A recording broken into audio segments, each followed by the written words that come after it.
MDS ದಮ್ ಆಲು, ನಾಲ್ ತಡ್ಕ ಮತ್ತು mushroom ಮಸಾಲೆ. MDS ನಿಂದ ಊಟ ಪ್ರತಿ ಸಲ ಸ್ವಾದಿಷ್ಟಕರ. MDH ಯಾವಾಗ್ಲೂ ನಿಮ್ಗೆ ಹೊಸ ರುಚಿ ನೀಡಲು ಪ್ರತಿಬದ್ಧವಾಗಿದೆ. ನೋಡಿ, ಯಾವುದೇ ಒಂದು ಕೆಲಸ ಆಗಬೇಕು ಅಂತಂದ್ರೆ ಪ್ರಯತ್ನ ಪಡಲೇಬೇಕು. ಪ್ರಯತ್ನ ಪಡದೆ ಏನೂ ಕೂಡ ಆಗೋದಿಲ್ಲ. ಶ್ರೀಕೃಷ್ಣ ಪರಮಾತ್ಮ ಕೂಡ ಅರ್ಜುನಿಗೆ ಇದೇ ವಿಚಾರವನ್ನ ಮಹಾಭಾರತ ಯುದ್ಧ ಗೆಲ್ಲುವ ಸಂದರ್ಭದಲ್ಲಿ ಹೇಳಿದ್ದ ಮಾತು. ಪ್ರಯತ್ನ ಪಟ್ಟರೆ ಫಲ ಸಿಗುತ್ತೆ, ಪ್ರಯತ್ನ ಪಟ್ಟರೆ ಯುದ್ಧವನ್ನು ಕೂಡ ಗೆಲ್ಬೋದು ಅನ್ನುವ ಮಾತನ್ನು ಹೇಳಿದರು.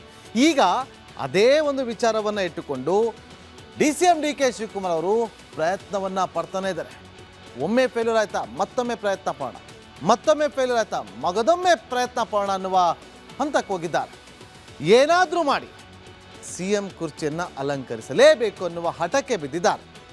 ಅಷ್ಟೇ ಅಲ್ಲದೆ ಅವರು ಮಾಡಿದಂಥ ಒಂದು ಪೋಸ್ಟ್ ಸಾಕಷ್ಟು ಚರ್ಚೆಗಳಿಗೆ ಕಾರಣವಾಗ್ತದೆ. ಈ ರಿಪೋರ್ಟ್ ನೋಡ್ಕೊಂಡ್ಬನ್ನಿ.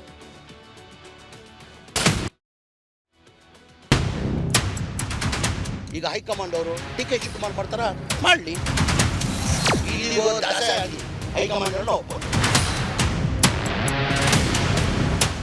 ರಾಜ್ಯ ರಾಜಕೀಯದ ಬಿಗ್ ಬಾಸ್ ಪಟ್ಟಕ್ಕೆ ಹಣಾಹಣಿ ಜೋರಾಗ್ತಾ ಇದೆ. 2.5 ವರ್ಷ ಕಳೆದ ಬಳಿಕ ಸಂಕ್ರಾಂತಿ ಬಳಿಕ DKC ಕ್ಯಾಂಪ್ ಶುಭ ಸುದ್ದಿಯ ನಿರೀಕ್ಷೆಯಲ್ಲಿದೆ. ರಾಜಕೀಯ ಚಟುವಟಿಕೆಗಳಿಂದ DKC ಅಸ್ಸಾಂ ಎಲೆಕ್ಷನ್ಗೆ ಉಸ್ತುವಾರಿ ನೆಪ ಮಾಡಿಕೊಂಡು ರಾಜ್ಯದ ಕುರ್ಚಿಗೆ ಟೀ ಪ್ಲಾಂಟ್ ಮಾಡ್ತಾ ಇದ್ದಾರೆ. ಬಣ್ಣ, ರುಚಿ, ಶಕ್ತಿಯ ಕತೆ ಹೇಳಿ ಮನವೊಲಿಕೆಗೆ ಪ್ಲಾನ್ಗೆ ಮುಂದಾಗಿದ್ದಾರೆ.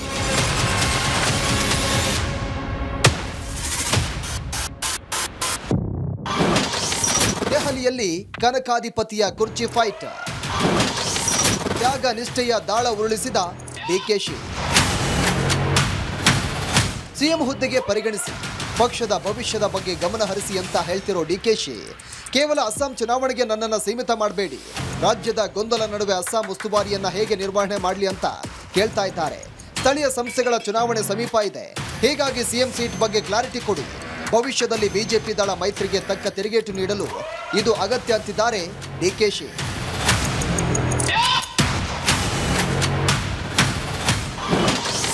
CM ಮಾಡಿ ಪ್ಲೀಸ್, ನನ್ನ ತ್ಯಾಗ ಪರಿಶ್ರಮ ಪರಿಗಣಿಸಿ ಅಂತಿರುವ DKC ಪಕ್ಷದ ಚೌಕಟ್ಟನ್ನ ಮೀರಿಲ್ಲ ಅನ್ನೋ ಮೂಲಕ ಲಾಯಲ್ಟಿಯ ದಾಳ ಉರುಳಿಸ್ತಾ ಇದ್ದಾರೆ. ಇನ್ನು ನನ್ನ ಪರವೂ ಡೆಲ್ಲಿಗೆ ಬರಲು ಶಾಸಕರಿದ್ದಾರೆ. ಪ್ರಬಲ ಸಮುದಾಯವು ನನ್ನ ಬೆನ್ನಿಗಿದೆ. ಸದ್ಯ ಸರ್ಕಾರಕ್ಕೆ 2.5 ವರ್ಷ ಆಗಿದೆ. ಅಧಿಕಾರ ಹಂಚಿಕೆಗೆ ಇಂದು ಸುಸಂದರ್ಭ. CM ಸ್ಥಾನ ವಿಚಾರದಲ್ಲಿ ರಾಜಸ್ಥಾನ, ಮಧ್ಯಪ್ರದೇಶದಂತೆ ಪರಿಸ್ಥಿತಿ ನಿರ್ಮಾಣ ಆಗುವುದು ಬೇಡ ಅಂತ ವರಿಷ್ಠರ ಬಳಿ ಮನವಿ ಮಾಡಲಿದ್ದಾರೆ.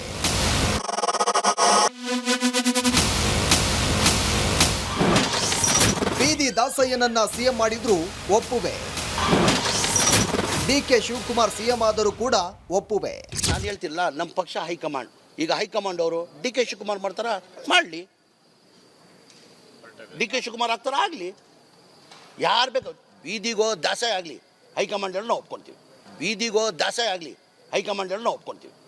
CM ಸ್ಥಾನದ ಬಗ್ಗೆ ಖರ್ಗೆ ಸಮ್ಮುಖದಲ್ಲಿ ರಾಹುಲ್ ಜೊತೆಗೆ DKC ಚರ್ಚೆ ನಡೆಸಲಿದ್ದಾರೆ ಅಂತ ಗೊತ್ತಾಗಿದೆ.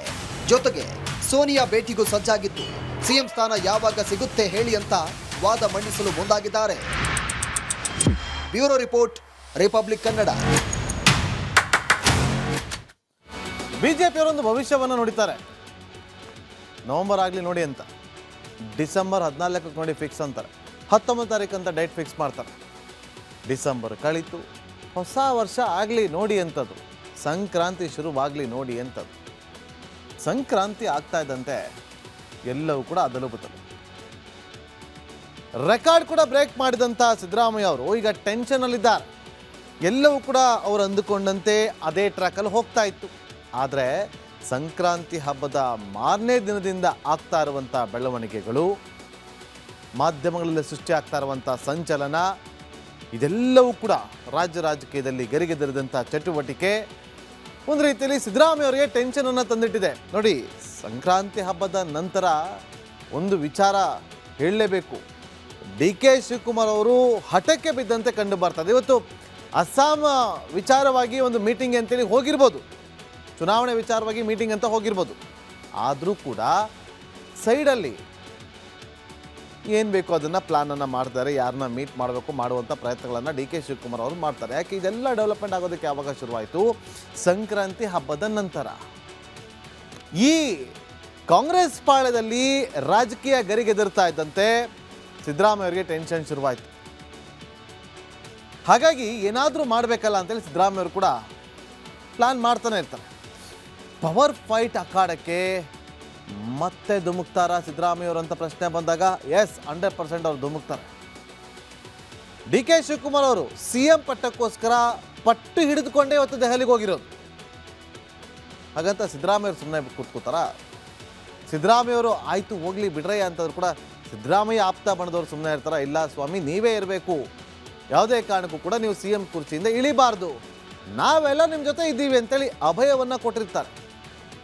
ಒಂದು ವೇಳೆ ಅವ್ರು ಮನಸ್ಸು ಮಾಡಿದ್ರು ಕೂಡ ಅವರ ಸುತ್ತಲಿರೋರು ಕೂಡ ಮನಸ್ಸನ್ನು ಮಾಡೋದಕ್ಕೆ ರೆಡಿ ಇಲ್ಲ. ಆಗ ಏನಾಗುತ್ತೆ, ಡಿ ಕೆ ಶಿವಕುಮಾರ್ ಅವರ ಆಟ ಇನ್ನೂ ಡಬಲ್ ಆಗುತ್ತೆ. ಶತಾಯಗತಾಯ CM ಆಗಲೇಬೇಕು ಅಂತೇಳಿ ಆಟವನ್ನು ಆರಂಭ ಮಾಡಿರುವಂಥ ಡಿ ಕೆ ಶಿವಕುಮಾರ್ ಅವರು ಆ ಆಟವನ್ನು ನೆಕ್ಸ್ಟ್ ಲೆವೆಲ್ಗೆ ತೊಗೊಂಡೋಗ್ತಾರೆ. ಈಗ ಡಿ ಕೆ ಶಿವಕುಮಾರ್ ಅವರು ದೆಹಲಿ ಯಾತ್ರೆನೇ ಗಮನಿಸಿ, ಅಲ್ಲೇ ಇದ್ದಾರೆ. ಮಲ್ಲಿಕಾರ್ಜುನ್ ಖರ್ಗೆ ಅವ್ರ ಜೊತೆ ಮೀಟಿಂಗ್ ಮಾಡೋದು, ಹೇಗಾದರೂ ಮಾಡಿ ಸೋನಿಯಾ ಗಾಂಧಿ ಅವ್ರನ್ನ ಮೀಟ್ ಮಾಡಬೇಕು, ರಾಹುಲ್ ಗಾಂಧಿ ಅವ್ರನ್ನ ಮೀಟ್ ಮಾಡಿ ಏನು ತಮ್ಮ ಮನಸ್ಸಲ್ಲಿದೆಯೋ ಅದನ್ನು ಅಲ್ಲಿ ತಿಳಿಸ್ಬೇಕು. ನನಗೆ CM ಪಟ್ಟ ಕೊಡಿ. ಅವತ್ತು ಮಾತುಕತೆ ಆಗಿತ್ತಲ್ವಾ, ನೀವಿದ್ರೋ ಇಲ್ವೋ ಸೆಕೆಂಡ್ರಿ, ಆದರೆ 4 ಜನ ಅಲ್ಲಿದ್ರಲ್ಲ, 4 ಜನ ನಾಯಕರು, ಸಿದ್ದರಾಮಯ್ಯರು ಕೂಡ ಇದ್ರು ಅಲ್ವಾ, ಆ ಮಾತಂತೆ ಇವತ್ತು ನಡೆದುಕೊಳ್ಳಿ. ಇಷ್ಟೇ ಅವ್ರ ಡಿಮ್ಯಾಂಡ್. ನೀವು ಹೇಳಿದ್ದಕ್ಕೆ ನಾನು ಅವತ್ತು ಬಿಟ್ಟಿದ್ದು, ಇಲ್ಲಾಂದರೆ ಬಿಡ್ತಾ ಇರಲಿಲ್ಲ. ಈಗ ಅವತ್ತು ಮಾತು ಕೊಟ್ಟಿದ್ರಿ, ಈಗ ಅದನ್ನು ನಡೆಸ್ಕೊಳ್ಳಿ ಅಂತೇಳಿ ಡಿ ಕೆ ಶಿವಕುಮಾರ್ ಅವರು ಈ ಮನದಾಳದ ಇಂಗಿತವನ್ನು ವ್ಯಕ್ತಪಡಿಸೋದಕ್ಕೆ, ಅವರ ಮುಂದೆ ಪ್ರಸ್ತಾಪ ಮಾಡೋದಕ್ಕೆ ಕಾತರರಾಗಿದ್ದಾರೆ. ಯಾವಾಗ ಡಿ ಕೆ ಶಿವಕುಮಾರ್ ದೆಹಲಿ ಯಾತ್ರೆನ ಶುರು ಮಾಡಿಕೊಂಡ್ರೋ ತಕ್ಷಣ ಅಲರ್ಟ್ ಆಗ್ತಾರೆ ಸಿದ್ದರಾಮಯ್ಯವರು. ಸಿದ್ದರಾಮಯ್ಯವರು ಸುಮ್ಮನೆ ಕೊಡ್ತಾರ? ಯಾಕೆ ಹೋಗಿರ್ಬೋದು ಅಂತ ನನಗನ್ಸೋ ಪ್ರಕಾರ ಇವತ್ತು ಪೊಲೀಸ್ ಅಧಿಕಾರಿಗಳ ಜೊತೆ ಒಂದು ಮೀಟಿಂಗನ್ನು ಕೂಡ ಮಾಡಿದ್ದಾರೆ. ಇಂಟೆಲಿಜೆನ್ಸ್ ಅವ್ರ ಜೊತೆ ಕೂಡ ಮೀಟಿಂಗ್ ಮಾಡಿರ್ತಾರೆ. ಸಿದ್ದರಾಮಯ್ಯ ಅವ್ರಿಗೆ ರೈಟ್ಸ್ ಇರುತ್ತೆ, ಹೇಳೋಕ್ಕಾಗಲ್ಲ. ನಾಳೆನೇ ದೆಹಲಿಗೆ ಹೊರಟ್ಬೋದು ಸಿದ್ದರಾಮಯ್ಯ ಅವರು. ರಾಜ್ಯದಲ್ಲಿ ಏನಾಗ್ತಿದೆ ಅನ್ನೋ ಒಂದು ಮಾಹಿತಿಯನ್ನು ಕಲೆಕ್ಟ್ ಮಾಡಿರ್ತಾರೆ. ನನ್ನ ಅನಿಸಿಕೆ ಪ್ರಕಾರ, ವೈಯಕ್ತಿಕ ಅನಿಸಿಕೆ ಪ್ರಕಾರ ಇದಾಗಿರಬಹುದು. ನಾಳೆ ರಾತ್ರಿ ರಾಹುಲ್ ಗಾಂಧಿ ಅವರು ವಿದೇಶಕ್ಕೆ ಹೋಗ್ತಾರೆ. ಸಿದ್ದರಾಮಯ್ಯವರು ಹೋದರೆ ಬೆಳಗ್ಗೆನೇ ಹೋಗ್ಬೇಕು. ಹೋಗಿ ರಾಹುಲ್ ಗಾಂಧಿ ಅವ್ರನ್ನ ಮೀಟ್ ಮಾಡಿ ಅವರಿಂದ ಅಭಯ ತಗೊಂಡು ಬರಬೇಕು. ಒಂದು ವೇಳೆ ನಾಳೆ CM ಅವರು ನಾಳೆ ಮಧ್ಯಾಹ್ನದ ಮೇಲೆ ಹೋಗಿ ರಾಹುಲ್ ಗಾಂಧಿ ಅವ್ರನ್ನ ಮೀಟ್ ಮಾಡ್ತಾರೆ ಅಂತಂದರೆ ಕಷ್ಟ ಆಗುತ್ತೆ. ರಾಹುಲ್ ಗಾಂಧಿ ಅವರು ನಾಳೆ ವಿದೇಶಕ್ಕೆ ಹೋದರೆ ವಾಪಸ್ ಬರೋದು 22ನೇ ತಾರೀಕು. ಹಾಗಾಗಿ ಸಿದ್ದರಾಮಯ್ಯ ಅವರು ಲೆಕ್ಕಾಚಾರಗಳು ನೋಡಿ ಹೆಂಗಿದೆ, ನಾಳೆ ಹೋದರೆ ಒಳ್ಳೆಯದಾ ಅಥವಾ 22ನೇ ತಾರೀಕು ಹೋಗಬೇಕಾ ಅನ್ನೋದ್ರ ಬಗ್ಗೆ ಗೊಂದಲದಲ್ಲಿದ್ದಾರೆ. ಯಾಕಂದರೆ ರಾಹುಲ್ ಗಾಂಧಿ ಅವರು ವಿದೇಶ ಪ್ರವಾಸದಿಂದ ಸಿದ್ದರಾಮಯ್ಯ ಅವರಿಗೆ ಗೊಂದಲ ಸೃಷ್ಟಿಯಾಗಿದೆ. ನಾಳೆ ವಿದೇಶ ಪ್ರವಾಸಕ್ಕೆ ಹೋಗ್ಬಿಡ್ತಾರೆ, ಮುಕ್ತವಾಗಿ ಏನನ್ನೂ ಮಾತಾಡೋದಕ್ಕಾಗೋದಿಲ್ಲ. ಹಾಗಾಗಿ ಪ್ರವಾಸ ಮುಗಿಸ್ಕೊಂಡು ವಾಪಸ್ ಬರ್ತಾರಲ್ಲ, ಆವಾಗ ಹೋಗೋದಾ ಅನ್ನೋ ಗೊಂದಲದಲ್ಲಿದ್ದಾರೆ. ನೋಡಬೇಕು ಏನು ನಿರ್ಧಾರವನ್ನು ಸಿದ್ದರಾಮಯ್ಯ ಅವರು ತೆಗೆದುಕೊಳ್ತಾರೆ ಅನ್ನೋದನ್ನು ಕಾದು ನೋಡಬೇಕಾಗತ್ತೆ. ಮುಂದಿನ ಸುದ್ದಿಯತ್ತ ಗಮನ ಕೊಡೋಣ. ನೋಡಿ, ಇಷ್ಟೆಲ್ಲ ಆಟವನ್ನು ಶುರು ಮಾಡಿರುವಂಥ CM ಡಿ ಕೆ ಶಿವಕುಮಾರ್ ಅವರು ಸಂಕ್ರಾಂತಿ ಹಬ್ಬದ ನಂತರ ನಾನು ಈಗಾಗಲೇ ಹೇಳಿದಂತೆ ಒಂದಷ್ಟು ಕಾಂಗ್ರೆಸ್ ಪಾಳದಲ್ಲಿ ಚಟುವಟಿಕೆಗಳು ಗರಿಗೆದಿದೆ. ಶತಾಯಗತಾಯ CM ಕುರ್ಚಿಯಲ್ಲಿ ಕೂರಲೇಬೇಕು ಅಂತೇಳಿ DCM ಅವರು ಪಟ್ಟು ಹಿಡಿದು ಕೂತಿದ್ದಾರೆ. ಸಿದ್ದರಾಮಯ್ಯ ಸುಮ್ಮನೆ ಕೂರ್ತಾರಾ? ಚೆಕ್ಮೇಟನ್ನು ಇಡುವಂಥ ಕೆಲಸವನ್ನು ಮಾಡ್ತಾರೆ. ಏನಿಟ್ಟಿರ್ಬೋದು ಚೆಕ್ಮೇಟ್? ಈ ರಿಪೋರ್ಟ್ ನೋಡಿ.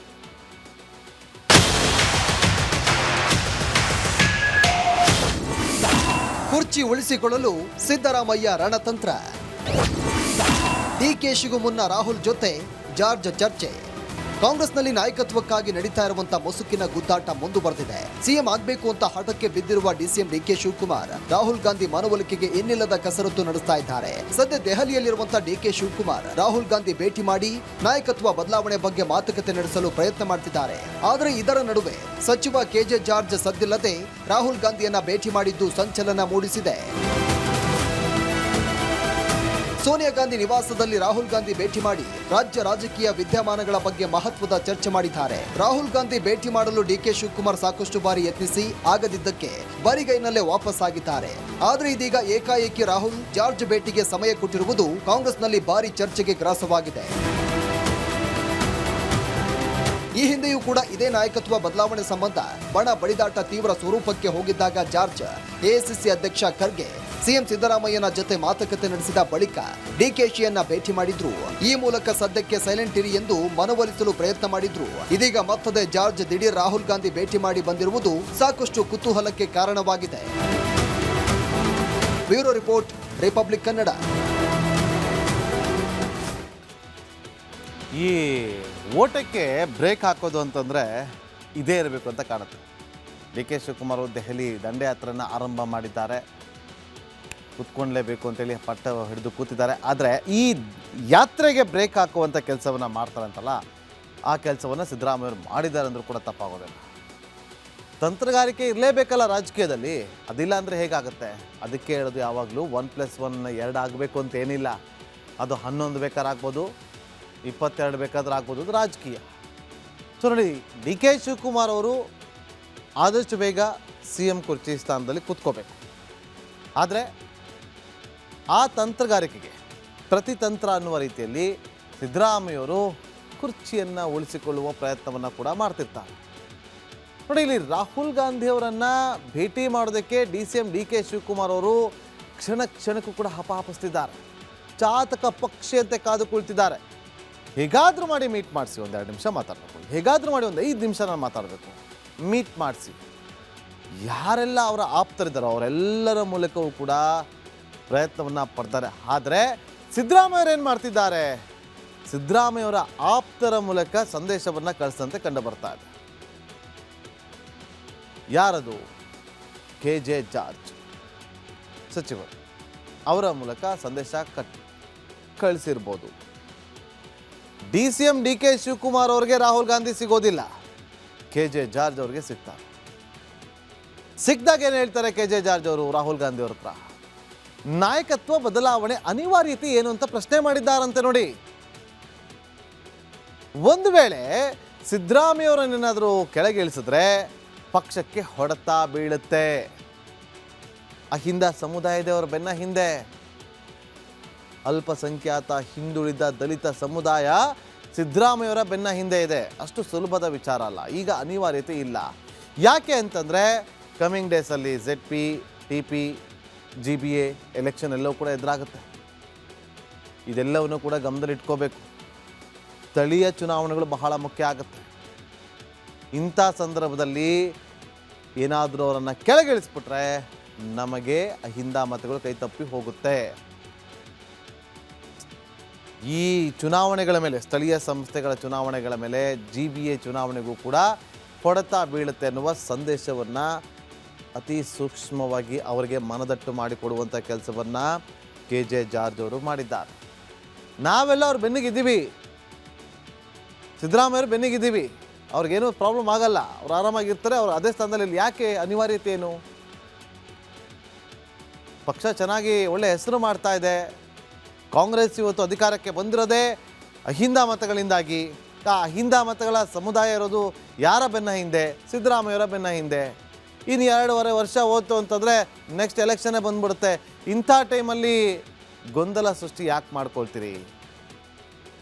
ಗೊಂದಲ ಇಲ್ಲದೆ ಅಧಿಕಾರವನ್ನು ಹಸ್ತಾಂತರ ಮಾಡೋದಕ್ಕೆ ಸಾಧ್ಯನಾ? ಆಗಲ್ಲ. ಹಾಗಾಗಿ ನೀವು ಈಗ ಸಂಪುಟ ಪುನಾರಚನೆ ಮಾಡೋದು ಭಾರಿ ಬೆಸ್ಟ್ ಅಂತ ಹೇಳಿದಾರಂತೆ. ಯಾವ ನಿರ್ಧಾರಕ್ಕೂ ಕೂಡ ಇಬ್ಬರು ಸಮ್ಮತಿ ನೀಡಬೇಕು. ಇವತ್ತು ರಾಹುಲ್ ಗಾಂಧಿ ಅವರ ಮನಸ್ಸಲ್ಲೂ ಕೂಡ ಅದೇ ಇರೋದು. ಯಾಕೆಂದರೆ KC ವೇಣುಗೋಪಾಲ್ ಅವರು ಒಂದು ವಿಚಾರವನ್ನು ಪ್ರಸ್ತಾಪ ಮಾಡಿ ಹೇಳಿದ್ದಾರೆ. ನಾವು ಏನೇ ನಿರ್ಧಾರವನ್ನು ತೆಗೆದುಕೊಂಡ್ರೂ ಕೂಡ ರಾಜ್ಯದಲ್ಲಿ ಅದು ಪಕ್ಷಕ್ಕೆ ಡ್ಯಾಮೇಜ್ ಆಗಬಾರ್ದು. ಆ ರೀತಿಯಾಗಿ ಮುಂದಿನ ಚುನಾವಣೆಗಳಲ್ಲೂ ಕೂಡ ಯಾವುದೇ ರೀತಿಯಾದಂಥ ಡ್ಯಾಮೇಜ್ಗಳು ಆಗಬಾರ್ದು. ಅಂಥ ಒಂದು ನಿರ್ಧಾರವನ್ನು ತೆಗೆದುಕೊಳ್ಬೇಕು ಅಂತಾಗ ಏನು ನಿರ್ಧಾರ? ಸಿದ್ದರಾಮಯ್ಯವರು ಒಪ್ಪಿ ಬಿಟ್ಟು ಕೊಟ್ಟರೆ ಮಾತ್ರ CM ಆಗೋಕ್ಕೆ ಸಾಧ್ಯ. ಡಿ ಕೆ ಶಿವಕುಮಾರ್ ಅವರು ಬಲವಂತದಿಂದ ಅವರನ್ನು ಕೆಳಗಿಳಿಸೋದಕ್ಕೆ ಸಾಧ್ಯವೇ ಇಲ್ಲ ಅನ್ನುವ ಸಂದೇಶವನ್ನು ರಾಹುಲ್ ಗಾಂಧಿಯವರಿಗೆ KJ ಜಾರ್ಜ್ ಅವರು ಕೊಟ್ಟಿದ್ದಾರೆ. ಇದು ಸಂದೇಶನ, ಸಲಹೆನ, ಅಥವಾ ಇದು ಒಂದು ರೀತಿಯಲ್ಲಿ ಸಿದ್ದರಾಮಯ್ಯವರ ತಂತ್ರಗಾರಿಕೆನ ಗೊತ್ತಿಲ್ಲ. ಯಾವಾಗ ಈ ಮಾತನ್ನು ಹೇಳಿದ್ರೋ ರಾಹುಲ್ ಗಾಂಧಿಯವರು ಸ್ವಲ್ಪ ಹಿಂದೇಟ್ ಆಗ್ದಂಗೆ ಕಂಡು ಬರ್ತಾ ಇದೆ. ಯಾಕೆಂದರೆ ಮೊನ್ನೆ ನೀವು ಗಮನಿಸಿರ್ಬೇಕು, ಮೈಸೂರಿಗೆ ಬಂದಾಗ, ಕೇರಳದಿಂದ ಮೈಸೂರಿಗೆ ಬಂದರು. ಮೈಸೂರಿಗೆ ಬಂದಾಗ ಡಿ ಕೆ ಶಿವಕುಮಾರ್ ಅವರು ಜಸ್ಟ್ ಸೆಕೆಂಡಲ್ಲಿ ಒಂದು 15 ಸೆಕೆಂಡಲ್ಲಿ ಏನೋ ಮಾತಾಡಿದ್ರು. ಏನು ಮಾತುಕತೆ ಆಗಿದೆ ಇಲ್ಲಿವರೆಗೂ ಕೂಡ ಅದು ರಿವೀಲ್ ಆಗಿಲ್ಲ. ಏನೋ ಮನ್ರೇಗಾ ವಿಚಾರವಾಗಿ, ಪ್ರೊಟೆಸ್ಟ್ ವಿಚಾರವಾಗಿ ಮಾತಾಡಿದ್ರು ಅಥವಾ ಬೇರೆದೇನಾದ್ರು ಚರ್ಚೆಗಳಾಗಿತ್ತಾ ಗೊತ್ತಿಲ್ಲ. ಅವತ್ತಿದ್ದಂಥ ಆಸಕ್ತಿ ಇವತ್ತಿಲ್ಲ. ಏನೋ ಸಂದೇಶ ಕಳಿಸಿರ್ಬೋದಲ್ಲ ಅಂದಾಗ ಇದೆಲ್ಲ ಸಂದೇಶಗಳನ್ನು ಕಳಿಸಿದ್ದಾರೆ KJ ಜಾರ್ಜ್ ಅವರ ಮೂಲಕ. ಯಾರು? ಸಿದ್ದರಾಮಯ್ಯವರು KJ ಜಾರ್ಜ್ ಅವ್ರನ್ನ ಡೆಲ್ಲಿ ಕಳ್ಸೋಕ್ಕೂ ಮುಂಚೆ KJ ಜಾರ್ಜ್ ಅವ್ರು ಹೋಗಿ ಸಿದ್ದರಾಮಯ್ಯವ್ರನ್ನ ಮೀಟ್ ಮಾಡ್ಕೊಂಡು ಬರ್ತಾರೆ. ಇವತ್ತಿಲ್ಲ ಅಂತ ಎಷ್ಟೋ ಜನ ಹೇಳ್ತಾರೆ, ವಾದ ಮಾಡ್ತಾರೆ. ಯಾರು ಮೀಟ್ ಮಾಡಿಲ್ಲ, ಅದೆಲ್ಲ ಸುಳ್ಳು ಅಂತ ಹೇಳ್ತಾರೆ. ಎಸ್, ನಮಗಿರೋ ಮಾಹಿತಿ ಪ್ರಕಾರ KJ ಜಾರ್ಜ್ ಅವರು ಹೋಗಿದ್ದಾರೆ, ಸಿದ್ದರಾಮಯ್ಯವ್ರನ್ನ ಮೀಟ್ ಮಾಡ್ಕೊಂಡು ಆಮೇಲೆ ಡೆಲ್ಲಿಗೆ ಹೋಗಿ ಅಲ್ಲಿ ರಾಹುಲ್ ಗಾಂಧಿ ಅವ್ರನ್ನ ಮೀಟ್ ಮಾಡಿ ಸಂದೇಶವನ್ನು ಕೊಟ್ಟು ಬಂದಿದ್ದಾರೆ, ಸಲಹೆಯನ್ನು ಕೂಡ ಕೊಟ್ಟು ಬಂದಿದ್ದಾರೆ. ಆದರೆ ಈ ಸಲಹೆ, ಈ ಸಂದೇಶ ಎಷ್ಟು ಮಹತ್ವವನ್ನು ಈ ಕ್ಷಣಕ್ಕೆ ಪಡೆದುಕೊಂಡಿದೆ ಅಂತಂದರೆ ಅದಕ್ಕೆ ತಾಜಾ ಉದಾಹರಣೆ ರಾಹುಲ್ ಗಾಂಧಿ ಅವರು ಇನ್ನೂ ಡಿ ಕೆ ಶಿವಕುಮಾರ್ ಅವ್ರ ಕೈಗೆ ಸಿಕ್ಕಿಲ್ಲ. ಹೇಳೋಕ್ಕಾಗಲ್ಲ, ಏನು ಬೇಕಾದರೂ ಆಗ್ಬೋದು. ಇವತ್ತು ಈ ಕ್ಷಣಕ್ಕಿದ್ದಂಗೆ ನಾಳೆ ಬೆಳಗ್ಗೆ ಇರಲ್ಲ. ಅದಕ್ಕೆ ರಾಜಕೀಯ ಇರೋದು. ಮುಂದಿನ ಸುದ್ದಿ ಗಮನ ಕೊಡೋಣ. ನೋಡಿ, ಒಂದು ಕಡೆ ಕಾಂಗ್ರೆಸ್ನಲ್ಲಿ ಈ ರೀತಿಯಾಗಿ ಈ ಕುರ್ಚಿ ಕದನ ತಾರಕಕ್ಕೇರ್ತಾ ಇದ್ರೆ, ಮತ್ತೊಂದು ಕಡೆ ರಾಜ್ಯದಲ್ಲಿ BJP ಮತ್ತು JDS ನಡುವೆ ಮೈತ್ರಿ ವಿಚಾರವಾಗಿ ಸಾಕಷ್ಟು ಟಾಕ್ ವಾರ್ಗಳು ಕೂಡ ಶುರುವಾಗ್ತಾ ಇದೆ. BJP ನಮಗೆ ಬೇಡ ಮೈತ್ರಿ ಅನ್ನೋ ಲೆಕ್ಕಾಚಾರದಲ್ಲಿದೆ. ಆದರೆ JDS ಆ ಮನಸ್ಥಿತಿಗೆ ಬಂದಿತ್ತು. ಆದರೆ ಯಾವಾಗ ಮುಂಬೈ ಮಹಾನಗರ ಪಾಲಿಕೆ ಚುನಾವಣೆಯಲ್ಲಿ ಭರ್ಜರಿ ಗೆಲುವು ಸಿಕ್ತೋ ಅಲ್ಲಾದ ಮೇಲೆ JDSನ ಮನಸ್ಥಿತಿಗಳು ಬದಲಾಗಿದೆಯಂತೆ.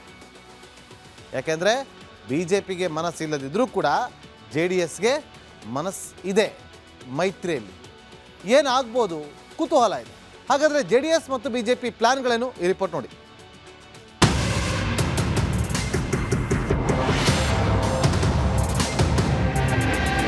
ಮಹಾರಾಷ್ಟ್ರದಲ್ಲಿ ಬಿಜೆಪಿ ನೇತೃತ್ವದ ಮಹಾಯುತಿ ಪಕ್ಷವು ದೊಡ್ಡ ಗೆಲುವನ್ನ ಕಂಡಿದೆ. ಮುಂಬೈ, ಪುಣೆ, ಪಿಂಪ್ರಿ, ಚಿಂಚವಾಡ್, ಕಲ್ಯಾಣ್, ಡೋಂಬಿವಲಿ, ನಾಸಿಕ್, ಥಾಣೆ ಮತ್ತು ನವಿ ಮುಂಬೈ ಸೇರಿದಂತೆ ಒಟ್ಟು 29 ನಗರ ಪಾಲಿಕೆಗಳಲ್ಲಿ ಹೆಚ್ಚಿನವುಗಳಲ್ಲಿ ಭಾರಿ ಗೆಲುವನ್ನ ಸಾಧಿಸಿದೆ. ಆ ಚುನಾವಣೆಯ ಎಫೆಕ್ಟ್ ಕರ್ನಾಟಕದ ಮೇಲೆ ಬೀರ್ತಾ ಇದೆ. ಮಹಾರಾಷ್ಟ್ರದಲ್ಲಿ ಕಮಾಲ್ ಮಾಡಿದ ಕಮಲ, ಕರ್ನಾಟಕದಲ್ಲಿ ದೋಸ್ತಿ ಉಳಿಸಿಕೊಳ್ಳುತ್ತಾ ಥಳ. ಮಹಾರಾಷ್ಟ್ರದಲ್ಲಿ 2 ಪ್ರಮುಖ ರಾಜಕೀಯ ಪುನರ್ಮಿಲನ ನಡೆದವು. ಠಾಕ್ರೆಗಳು ಮತ್ತು ಪವಾರ್ ಕುಟುಂಬಗಳು ಒಂದಾದವು. ಆದರೂ ಮತದಾರ ಪ್ರಭು ಬಿಜೆಪಿ ಮಿತ್ರ ಮಂಡಳಿಗೆ ಬೆಂಬಲ ನೀಡಿದ. ಆದ್ದರಿಂದ ರಾಜ್ಯದಲ್ಲೂ ಕೂಡ ದೋಸ್ತಿ ಮುಂದುವರಿಸೋಣ ಅಂತ ಬಿಜೆಪಿ ಹಿಂದೆ JDS ದುಂಬಾಲು ಬಿದ್ದಿದೆಯಂತೆ. ದಳಪತಿಗಳು ಏಕಾಂಗಿ ಹೋರಾಟದ ನಿಲುವು ಬದಲಿಸಿದಂತೆ ಕಾಣ್ತಾ ಇದೆ. ಮುಂಬೈ ಫಲಿತಾಂಶ ಬೆನ್ನಲ್ಲೇ JDS ರಣತಂತ್ರ ಬದಲಾದಂತೆ ಕಾಣ್ತಾ ಇದೆ. ಲೋಕಲ್ ಫೈಟ್ ನಲ್ಲಿ ದೇವೇಗೌಡರು ಏಕಾಂಗಿ ಸ್ಪರ್ಧೆಯಿಂದಿದ್ರು. ಆದ್ರೆ ಬಿಜೆಪಿ JDS ದೋಸ್ತಿ ಮುರಿದ್ರೆ ಕಾಂಗ್ರೆಸ್ಗೆ ಲಾಭವಾಗುತ್ತದೆ. ಇಬ್ಬರ ಜಗಳದಲ್ಲಿ ಮೂರನೆಯವರಿಗೆ ಲಾಭವಾಗೋದು ಬೇಡ. ಸ್ಥಳೀಯ ಸಂಸ್ಥೆ ಚುನಾವಣೆಯಲ್ಲೂ ಕೂಡ ಮೈತ್ರಿ ಮುಕ್ತ ಅಂತ ಎಚ್ಚರಿಕೆ ಹೇಳಿದ್ದಾರಂತೆ. ದೇವೇಗೌಡರ ನಿರ್ಧಾರದ ಬೆನ್ನಲ್ಲೇ ನಿನ್ನೆಯ ಸಭೆಯಲ್ಲಿ ವಿಸ್ತೃತ ಚರ್ಚೆ ನಡೆದು ಹೋಗಿದೆ. ದೋಸ್ತಿ ಫಾರ್ಮುಲಾ ಮುಂದುವರಿಸಲು ಅಂತಿಮ ತೀರ್ಮಾನ ಕೈಗೊಳ್ಳಲಾಗಿದೆ. ಬೃಹತ್ ಬೆಂಗಳೂರು ಮಹಾನಗರ ಪಾಲಿಕೆಯ ಮೈತ್ರಿ ಹೋರಾಟಕ್ಕೆ ಸಮ್ಮತಿ ಸಿಕ್ಕಿದೆ. ಆ ಮೂಲಕ DK ಶಿವಕುಮಾರ್ ಅವರನ್ನ ಕಟ್ಟಿಹಾಕಲು JDS ದೋಸ್ತಿ ತಂತ್ರ ಹೆಣೆದಿದೆ. ನಮ್ಮಲ್ಲಿ ಮುಕ್ತವಾದಂತ ತೀರ್ಮಾನ ಇಟ್ಟುಕೊಂಡಿದ್ದೇವೆ. ನಮ್ಮಿಂದ ಯಾವುದೇ ರೀತಿಯಲ್ಲಿ ಮೈತ್ರಿಯ ವಿಷಯದಲ್ಲಿ ಗೊಂದಲಕ್ಕೆ ಎಡೆ ಮಾಡಿಕೊಡಬಾರದು ಅನ್ನೋದು ನಮ್ಮ ಅಭಿಪ್ರಾಯ ಇದೆ. ಮುಂದಿನ ದಿನಗಳು ಯಾವ್ಯಾವ ತರ ರಾಜಕೀಯದ ಬೆಳವಣಿಗೆ, ಸ್ಥಳೀಯ ಸಂಸ್ಥೆಗಳ ಬಗ್ಗೆ ಸ್ಥಳೀಯವಾಗಿ ನಮ್ಮ BJP ನಾಯಕರುಗಳ ತೀರ್ಮಾನಗಳೇನಿದೆ ಇದೆಲ್ಲವನ್ನ ನೋಡ್ಕೊಂಡು ತೀರ್ಮಾನ ಮಾಡಬೇಕಲ್ಲ. ರಾಜ್ಯ ರಾಜಕಾರಣದಲ್ಲಿ ದೋಸ್ತಿ ಕಿತ್ತಾಟ ಜೋರಾಗಿದ್ದು ಅದಕ್ಕೆ ಯಾವಾಗ ಬ್ರೇಕ್ ಬೀಳುತ್ತೆ ಅಂತ ಕಾದು ನೋಡಬೇಕಾಗಿದೆ. ಬೇರೆ ರಿಪೋರ್ಟ್, ರಿಪಬ್ಲಿಕ್ ಕನ್ನಡ. ಮಹಾರಾಷ್ಟ್ರದಲ್ಲಿ ಅಸಾದುದ್ದೀನ್ ಓವೈಸಿ ಪಾರ್ಟಿ ತಮ್ಮ ಅಸ್ತಿತ್ವವನ್ನು ಭರ್ಜರಿಯಾಗಿ ಪ್ರದರ್ಶನವನ್ನು ಕೊಟ್ಟಿದೆ. ರಾಜ್ಯಾದ್ಯಂತ ನಡೆದಂತಹ ಸ್ಥಳೀಯ ಸಂಸ್ಥೆ ಚುನಾವಣೆಯಲ್ಲಿ AIMIM 126 ಸ್ಥಾನವನ್ನು ಗೆದ್ದಿದೆ. ಅಲ್ಲದೆ 5 ಪಾಲಿಕೆಗಳಲ್ಲಿ ಮೊದಲ 2 ಸ್ಥಾನದಲ್ಲಿ ನಿಂತಿದೆ. ಪಕ್ಷದ ಒಳಗಿನ ಆಂತರಿಕ ಭಿನ್ನಮತದ ಹೊರತಾಗಿಯೂ ಓವೈಸಿಯವರ ಪಾರ್ಟಿ ತನ್ನ ಶಕ್ತಿ ಪ್ರದರ್ಶನವನ್ನು ತೋರಿದೆ. ಓವೈಸಿ ಪಾರ್ಟಿ ಇದೀಗ ಬೆಂಗಳೂರಿನ GBA ಚುನಾವಣೆ ಮೇಲೆ ಕಣ್ಣಿಟ್ಟಿದೆ. ನೋಡಿ, ಏನಿದು ಓವೈಸಿ ಫ್ಯಾಕ್ಟರ್ ಅನ್ನೋದನ್ನು ಕ್ವಿಕ್ಕಾಗಿ ಒಂದಷ್ಟು ಪಾಯಿಂಟ್ಗಳಿದೆ, ನೋಡ್ಕೊಂಡು ಹೋಗೋಣ. ಈಗ ಹೆಂಗಾಗಿದೆ ಅಂತಾರೆ, ಓವೈಸಿ ವರ್ಸಸ್ ಕಾಂಗ್ರೆಸ್ ಅನ್ನುವ ರೀತಿಯಲ್ಲಿ ಬಿಂಬಿತವಾಗ್ತದೆ. ಯಾಕಂದರೆ ಬೆಂಗಳೂರು ಚುನಾವಣೆಯಲ್ಲಿ ಕೂಡ ಓವೈಸಿ ಫ್ಯಾಕ್ಟರ್ ಮುಂದುವರಿಯುತ್ತೆ ಅಂತ ಹೇಳಲಾಗ್ತದೆ. ಯಾಕೆಂದರೆ AIMIM BJPಯ B ಟೀಮ್ ಅಂತೇಳಿ ರಾಹುಲ್ ಗಾಂಧಿಯವರು ತೀವ್ರ ವಾಗ್ದಾಳಿಯನ್ನು ಕೂಡ ನಡೆಸಿದರು. ಅಸಲಿ ಎದುರಾಳಿ BJPಗಿಂತ ನಮಗೆ ಓವೈಸಿಯ ಟಾರ್ಗೆಟ್ ಅಂತ ಹೇಳಿದರು.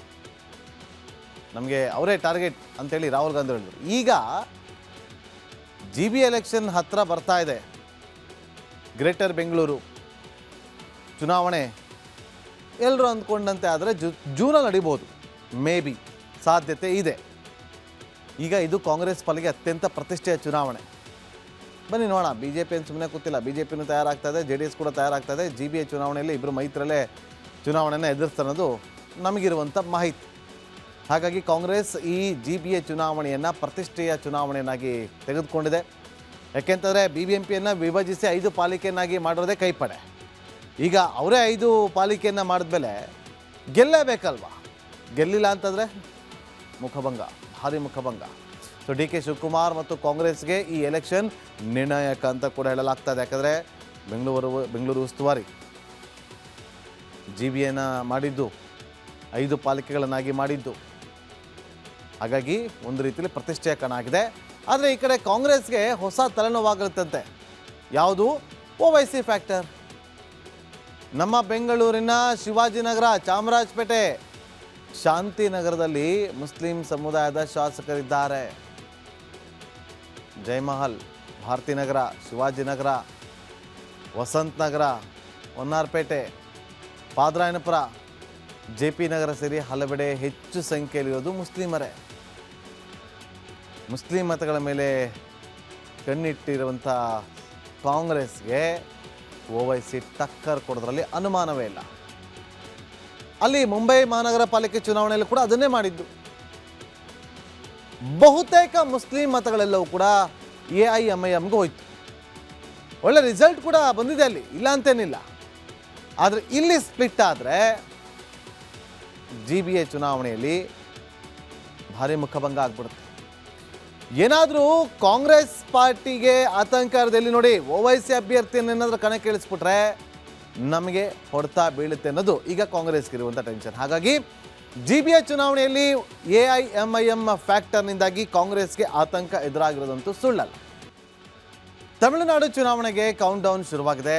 AIADMK ಪಂಚ ಗ್ಯಾರಂಟಿ ಘೋಷಣೆ ಮಾಡಿದೆ. ಪ್ರಣಾಳಿಕೆಯಲ್ಲಿ ಮಹಿಳೆಯರ ಜೊತೆ ಪುರುಷರಿಗೂ ಫ್ರೀ ಬಸ್ ಅನ್ನು ಘೋಷಣೆ ಮಾಡಿದೆ. ಇತ್ತ ಮೋದಿ ಜನವರಿ 23ನೇ ತಾರೀಕಿನಂದು ದ್ರಾವಿಡರ ಅಂಗಳಕ್ಕೆ ಎಂಟ್ರಿ ಕೊಡ್ತಿದ್ದಾರೆ. ರಿಪೋರ್ಟ್ ಮಾಡಿ.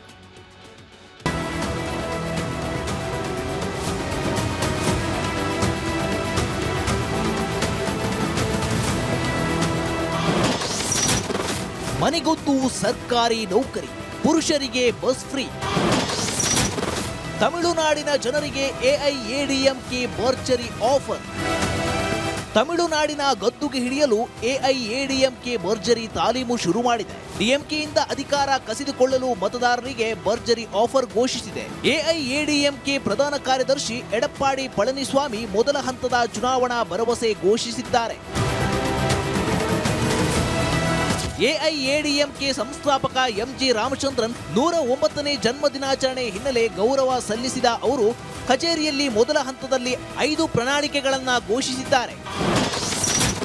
ಜನವರಿ 23ರಂದು ಪ್ರಧಾನಿ ಮೋದಿ ಚುನಾವಣಾ ರ್ಯಾಲಿ. ತಮಿಳುನಾಡು ಚುನಾವಣೆಗೆ ಕೌಂಟೌನ್ ಶುರುವಾಗಿದೆ. ದ್ರಾವಿಡರ ನಾಡಿನಲ್ಲಿ ಕಮಲ ಅರಳಿಸಲು ಪ್ರಧಾನಿ ಮೋದಿ ಪ್ರಚಾರದ ಅಖಾಡಕ್ಕೆ ಧುಮುಕಲಿದ್ದಾರೆ. ಜನವರಿ 23ರಂದು NDA ಮೈತ್ರಿಕೂಟದ ನಾಯಕರ ಜೊತೆ ಸಾರ್ವಜನಿಕ ರ್ಯಾಲಿ ನಡೆಸಿ ಮತಬೇಟೆ ನಡೆಸಲಿದ್ದಾರೆ. ಅತ್ತ ಚುನಾವಣಾ ರಣಾಂಗಣಕ್ಕೆ ಮೋದಿ ಎಂಟ್ರಿ ಕೊಡುತ್ತಿದ್ರೆ, ಇತ್ತ AIADMK ಪ್ರಣಾಳಿಕೆ ಘೋಷಣೆ ಮಾಡಿದ್ದಾರೆ. ಚುನಾವಣಾ ಪ್ರಣಾಳಿಕೆ ಸಮಿತಿ ಅಭಿಪ್ರಾಯ ಪೂರ್ಣಗೊಳಿಸುವ ಮುನ್ನವೇ ಪಳನಿಸ್ವಾಮಿ ವಿವಿಧ ಭರವಸೆಗಳನ್ನ ಘೋಷಣೆ ಮಾಡಿರೋದು ಕುತೂಹಲ ಕೆರಳಿಸಿದೆ. Bureau report, Republic Kannada. ಯಾವಾಗ ಕರ್ನಾಟಕದಲ್ಲಿ ಪಂಚ ಗ್ಯಾರಂಟಿ ಬಂದು ಮಹಿಳೆಯರಿಗೆ ಫ್ರೀ ಬಸ್ ಕೊಟ್ಟರೋ, ಮಹಿಳಾ ಮತದಾರರೆಲ್ಲ ಕಾಂಗ್ರೆಸ್ಗೆ ವೋಟ್ ಒತ್ತಿದ್ರು, ಇದು ಇಡೀ ದೇಶಕ್ಕೆ ಮಾದರಿ ಆಗ್ಬಿಟ್ಟಿದೆ ಅಂತ ಕಾಣುತ್ತೆ. ಈಗ ನೋಡಿ, ಇದು ನೆಕ್ಸ್ಟ್ ಲೆವೆಲ್ಗೆ ಹೋಗಿದೆ. ತಮಿಳುನಾಡಲ್ಲಿ ಕಮಿಂಗ್ ಡೇಸಲ್ಲಿ ಚುನಾವಣೆ ಎದುರಾಗುತ್ತೆ. ಎಂಥ ಆಫರ್ ನೋಡ್ರಿ. ಗಂಡಸರಿಗೂ ಕೂಡ ಬಸ್ ಫ್ರೀ ಅಂತೆ ತಮಿಳುನಾಡಲ್ಲಿ. ಮಹಿಳೆಯರಷ್ಟೇ ಅಲ್ಲ, ಮಹಿಳೆಯರ ಜೊತೆಗೂ ಕೂಡ ಪುರುಷರಿಗೂ ಕೂಡ ನಾವು ಉಚಿತವಾಗಿ ಬಸ್ ಸೇವೆಯನ್ನು ಕಲ್ಪಿಸ್ತೀವಿ. ಎಲ್ಲಿ? ಸಿಟಿ ಬಸ್ಗಳಲ್ಲಿ ಪ್ರಯಾಣಿಸುವ ಪುರುಷರಿಗೆ ಫ್ರೀ ಬಸ್. ತಮಿಳುನಾಡಿನಲ್ಲಿ ಕುಲವಿಳಕ್ಕು ಯೋಜನೆ ಅಡಿ ಮಹಿಳೆಯರಿಗೆ 2,000. ಮ್ಯಾನಿಫೆಸ್ಟೋ ಆಗಿದೆ ಅಂತೇಳಿ AIADMKದು ಪ್ರಣಾಳಿಕೆಯಲ್ಲಿರುವಂಥ ವಿಚಾರ ಏನು?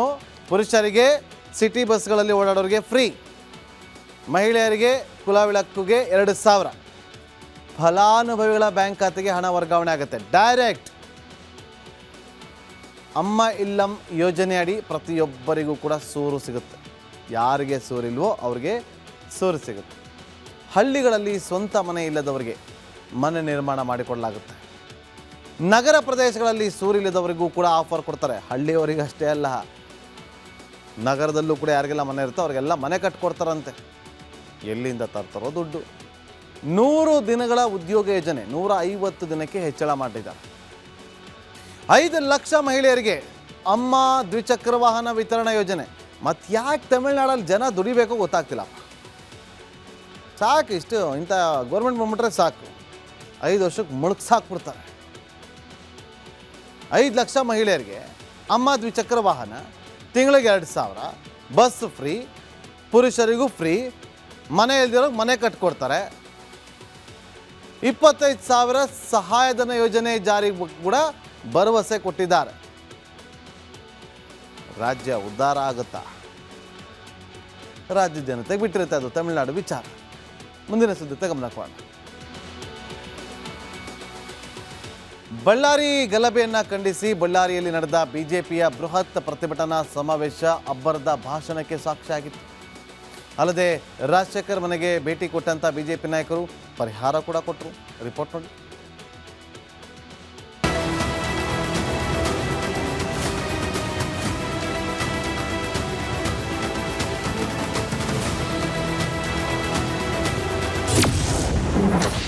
ಬಳ್ಳಾರಿಯಲ್ಲಿ ಕೇಸರಿ ರಣಕಹಳೆ. ರಾಜಶೇಖರ್ ಕುಟುಂಬಕ್ಕೆ 10 ಲಕ್ಷ ರೂಪಾಯಿ. ಬಳ್ಳಾರಿಯಲ್ಲಿ ಬಿಜೆಪಿ ಬೃಹತ್ ಪ್ರತಿಭಟನಾ ಸಮಾವೇಶ. ರಾಜ್ಯ ಸರ್ಕಾರದ ವಿರುದ್ಧ ಕಮಲ ಕಲಿಗಳ ಆಕ್ರೋಶ. ಕೇಸರಿ ಕಲಿಗಳ ಅಬ್ಬರದ ಭಾಷಣ. ಇದು ಬಳ್ಳಾರಿ ನಗರದ ಎಪಿಎಂಸಿ ಮೈದಾನದಲ್ಲಿ ನಡೆದ ಬಿಜೆಪಿ ಬೃಹತ್ ಪ್ರತಿಭಟನಾ ಸಮಾವೇಶದಲ್ಲಿ ಬಿಜೆಪಿ ರಣಕಹಳೆಯನ್ನ ಮೊಳಗಿಸಿತು. ಬ್ಯಾನರ್ ಗಲಾಟೆ ಹಾಗೂ ಫೈರಿಂಗ್ ಪ್ರಕರಣವನ್ನ ಸಿಬಿಐಗೆ ವಹಿಸುವುದು ಹಾಗೂ ಶಾಸಕ ಭರತ್ ರೆಡ್ಡಿಯನ್ನ ಬಂಧಿಸುವಂತೆ ಒತ್ತಾಯಿಸಿ ಸಮಾವೇಶ ನಡೆಸಿತು.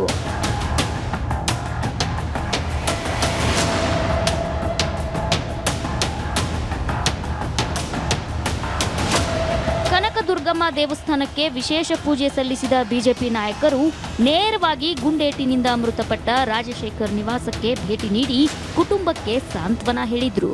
ರಾಜಶೇಖರ್ ಕುಟುಂಬದ ಜೊತೆ ನಾವಿದ್ದೇವೆ ಅಂತ ಧೈರ್ಯ ತುಂಬಿದ್ರು. ಬಳಿಕ 10 ಲಕ್ಷ ರೂಪಾಯಿ ಪರಿಹಾರ ನೀಡಿದ್ದಾರೆ. ಕೊಲೆ ಏನಾಗಿದೆ, ಕಾಂಗ್ರೆಸ್ ಮುಖಂಡರೇ ಕಾಂಗ್ರೆಸ್ ಕಾರ್ಯಕರ್ತ ರಾಜಶೇಖರನ್ನ ಕೊಲೆ ಮಾಡಿರುವಂಥದ್ದು, ಗುಂಡಾರಿಸಿರುವಂಥದ್ದು, ಹಾಗಾಗಿ ಪ್ರಾಣ ಕಳ್ಕೊಂಡಿರುವಂಥದ್ದು. ನಾವಿವತ್ತು ಆರ್ ಅಶೋಕ್ ಅವರು, ಚಲವಾದಿಯವರು, ನಮ್ಮ ಕಾರಜೋಳ ಅವರು, ಜನಾರ್ದನ್ ರೆಡ್ಡಿ ಶ್ರೀರಾಮುಲು ಅವರು ಎಲ್ಲರೂ ಸೇರಿ ಇವತ್ತು ಆ ಬಡ ಕುಟುಂಬದವ್ರನ್ನ ಭೇಟಿ ಮಾಡಿದ್ದೇವೆ. ಅವ್ರ ತಾಯಿಯನ್ನು ಭೇಟಿ ಮಾಡಿದ್ದೇವೆ. ಅವರು ಒಂದು 10 ಲಕ್ಷ ರೂಪಾಯಿ ಪರಿಹಾರವನ್ನು ಕೂಡ ಕೊಡುವಂಥ ಒಂದು ಕೆಲಸವನ್ನು ಮಾಡಿದ್ದೇವೆ. ರಾಜಶೇಖರ್ ಕುಟುಂಬದ ಭೇಟಿ ಬಳಿಕ ಸಮಾವೇಶದಲ್ಲಿ ಭಾಗವಹಿಸಿದ್ರು. ಶಾಸಕ ಭರತ್ ರೆಡ್ಡಿಯನ್ನ ಬಂಧಿಸಬೇಕೆಂದು ಆಗ್ರಹಿಸಿದ್ದಾರೆ. ಅದಕ್ಕೆ ಡಿ ಕೆ ಶಿವಕುಮಾರ್ ಹೇಳ್ತಾರೆ, ನಿನಗೆ ಪೂರ್ತಿ ಬೆಂಬಲ ನಂದು ಅಂತ. ಯಾರು ಬಳ್ಳಾರಿನ ಸುಡ್ತೀನಿ ಅನ್ನೋ ಅವ್ರಿಗೆ ಡಿ ಕೆ ಶಿವಕುಮಾರ್ ಪೂರ್ತಿ ಬೆಂಬಲ. ಇವತ್ತು ಬಳ್ಳಾರಿಯನ್ನ ಸುಟ್ಟಾಕ್ತೀನಿ ಅಂತ ಹೇಳೋದು, ಜನಾರ್ದನ್ ರೆಡ್ಡಿ ಅವ್ರನ್ನ, ಶ್ರೀರಾಮುಲು ಅವ್ರನ್ನ ಟಾರ್ಗೆಟ್ ಮಾಡಿಕೊಂಡು ಇನ್ನು ಮುಂದೆ ನಾವು ಬರಲ್ಲ ಅನ್ನೋದು ಅವ್ರಿಗೆ ಗೊತ್ತಾಗ್ಬಿಟ್ಟಿದೆ. ಇಷ್ಟೆಲ್ಲ ಯಾಕೆ ಮಾಡ್ತಾ ಇದ್ದಾರೆ ಅವ್ರಿಗೆ ಅನಿಸ್ಬಿಟ್ಟಿದೆ. ಏನು ಈ ರೀತಿ ದೌರ್ಜನ್ಯ ಮಾಡಿದ್ರು, ದಬ್ಬಾಳಿಕೆಯನ್ನು ಮಾಡಿದರು, ಅವರು ತಾವೆಲ್ಲರೂ ಕೂಡ ಕೈ ಎತ್ತಿ ಹೇಳ್ರಿ, ನಾರಾ ಭರತ್ ರೆಡ್ಡಿಯನ್ನು ಅರೆಸ್ಟ್ ಮಾಡಲೇಬೇಕನ್ನಂತವ್ರೆಲ್ಲರೂ ಕೂಡ ಕೈ ಎತ್ತಿರಿ. ಧಿಕ್ಕಾರ ಧಿಕ್ಕಾರ. ಈ ಲಜ್ಜೆಗೇಡಿ ಸರ್ಕಾರ 15 ದಿನಗಳಾದರೂ ಕೂಡ ಆ ಭರತ್ನನ್ನ ಅರೆಸ್ಟ್ ಮಾಡಿಲ್ಲ. ಬಂಧುಗಳೇ, ಇವತ್ತು ನಾವು ಯಾಕೆ ಸಿಬಿಐಗೆ ನಾವು ಎಂಕ್ವೈರಿಗೆ ಕೇಳ್ತಾ ಇದ್ದೀವಿ ಅಂತಂದ್ರೆ, ಈ ಘಟನೆಯಲ್ಲಿ ಈ ನಗರದ ಡಿಎಸ್ಪಿ ನಂದಾರೆಡ್ಡಿ, ಎಎಸ್ಪಿ ರವಿಕುಮಾರ್ ಇಬ್ಬರು ಕೂಡ ಸೇರಿ ಆ ಭರತ್ ಜೊತೆಯಲ್ಲಿ ಇವತ್ತು ನಮ್ಮ ಮನೆ ಮೇಲೆ ದಾಳಿ ಮಾಡೋದಕ್ಕೆ ಅವರು ಪ್ರಯತ್ನ ಮಾಡಿರೋ ಕಾರಣ ಸಿಬಿಐಗೆ ಎಂಕ್ವೈರಿಗೆ ಆಗ್ಲೇಬೇಕು ಅಂತೇಳಿ ಇವತ್ತು ನಾವು ಆಗ್ರಹ ಮಾಡ್ತಾ ಇರೋದು ಬಂಧುಗಳೇ.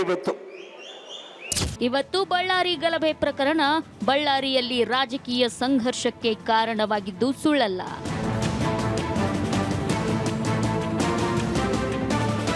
ರೇಣುಕಾರಾಧ್ಯ, ರಿಪಬ್ಲಿಕ್ ಕನ್ನಡ, ಬಳ್ಳಾರಿ. ಶಿಡ್ಲಘಟ್ಟ ಪೌರಾಯುಕ್ತೆ ಅಮೃತಗೌಡ ಬೆದರಿಕೆ ಪ್ರಕರಣ ದಿನಕ್ಕೊಂದು ತಿರುವನ್ನು ಪಡೆದುಕೊಳ್ತಾ ಇದೆ. ಎಫ್ಐಆರ್ ಆಗಿ 3 ದಿನ ಕಳೆದರೂ ಇನ್ನೂ ರಾಜೀವ್ ಗೌಡ ಪತ್ತೆಯಾಗಿಲ್ಲ. ರಾಜೀವ್ ಗೌಡನ ರಕ್ಷಣೆಗೆ ಪ್ರಭಾವಿಗಳು ಮುಂದಾಗಿದ್ದಾರ ಅನ್ನುವ ಪ್ರಶ್ನೆ ಕೂಡ ಮೂಡಿಬಂದಿದೆ. ಈ ಕುರಿತಾದಂಥ ರಿಪೋರ್ಟ್ ನಿಮ್ಮ ಮುಂದೆ.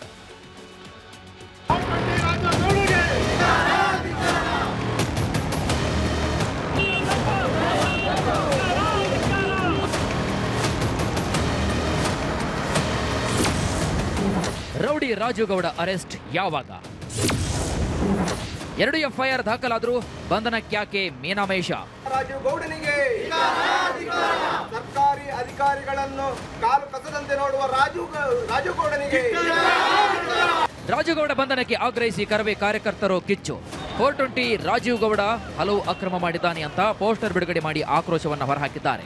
ಈ ಎಲ್ಲ ದೃಶ್ಯಗಳು ಕಂಡು ಬಂದಿದ್ದು ಚಿಕ್ಕಬಳ್ಳಾಪುರದ ಶಿಡ್ಲಘಟ್ಟದಲ್ಲಿ.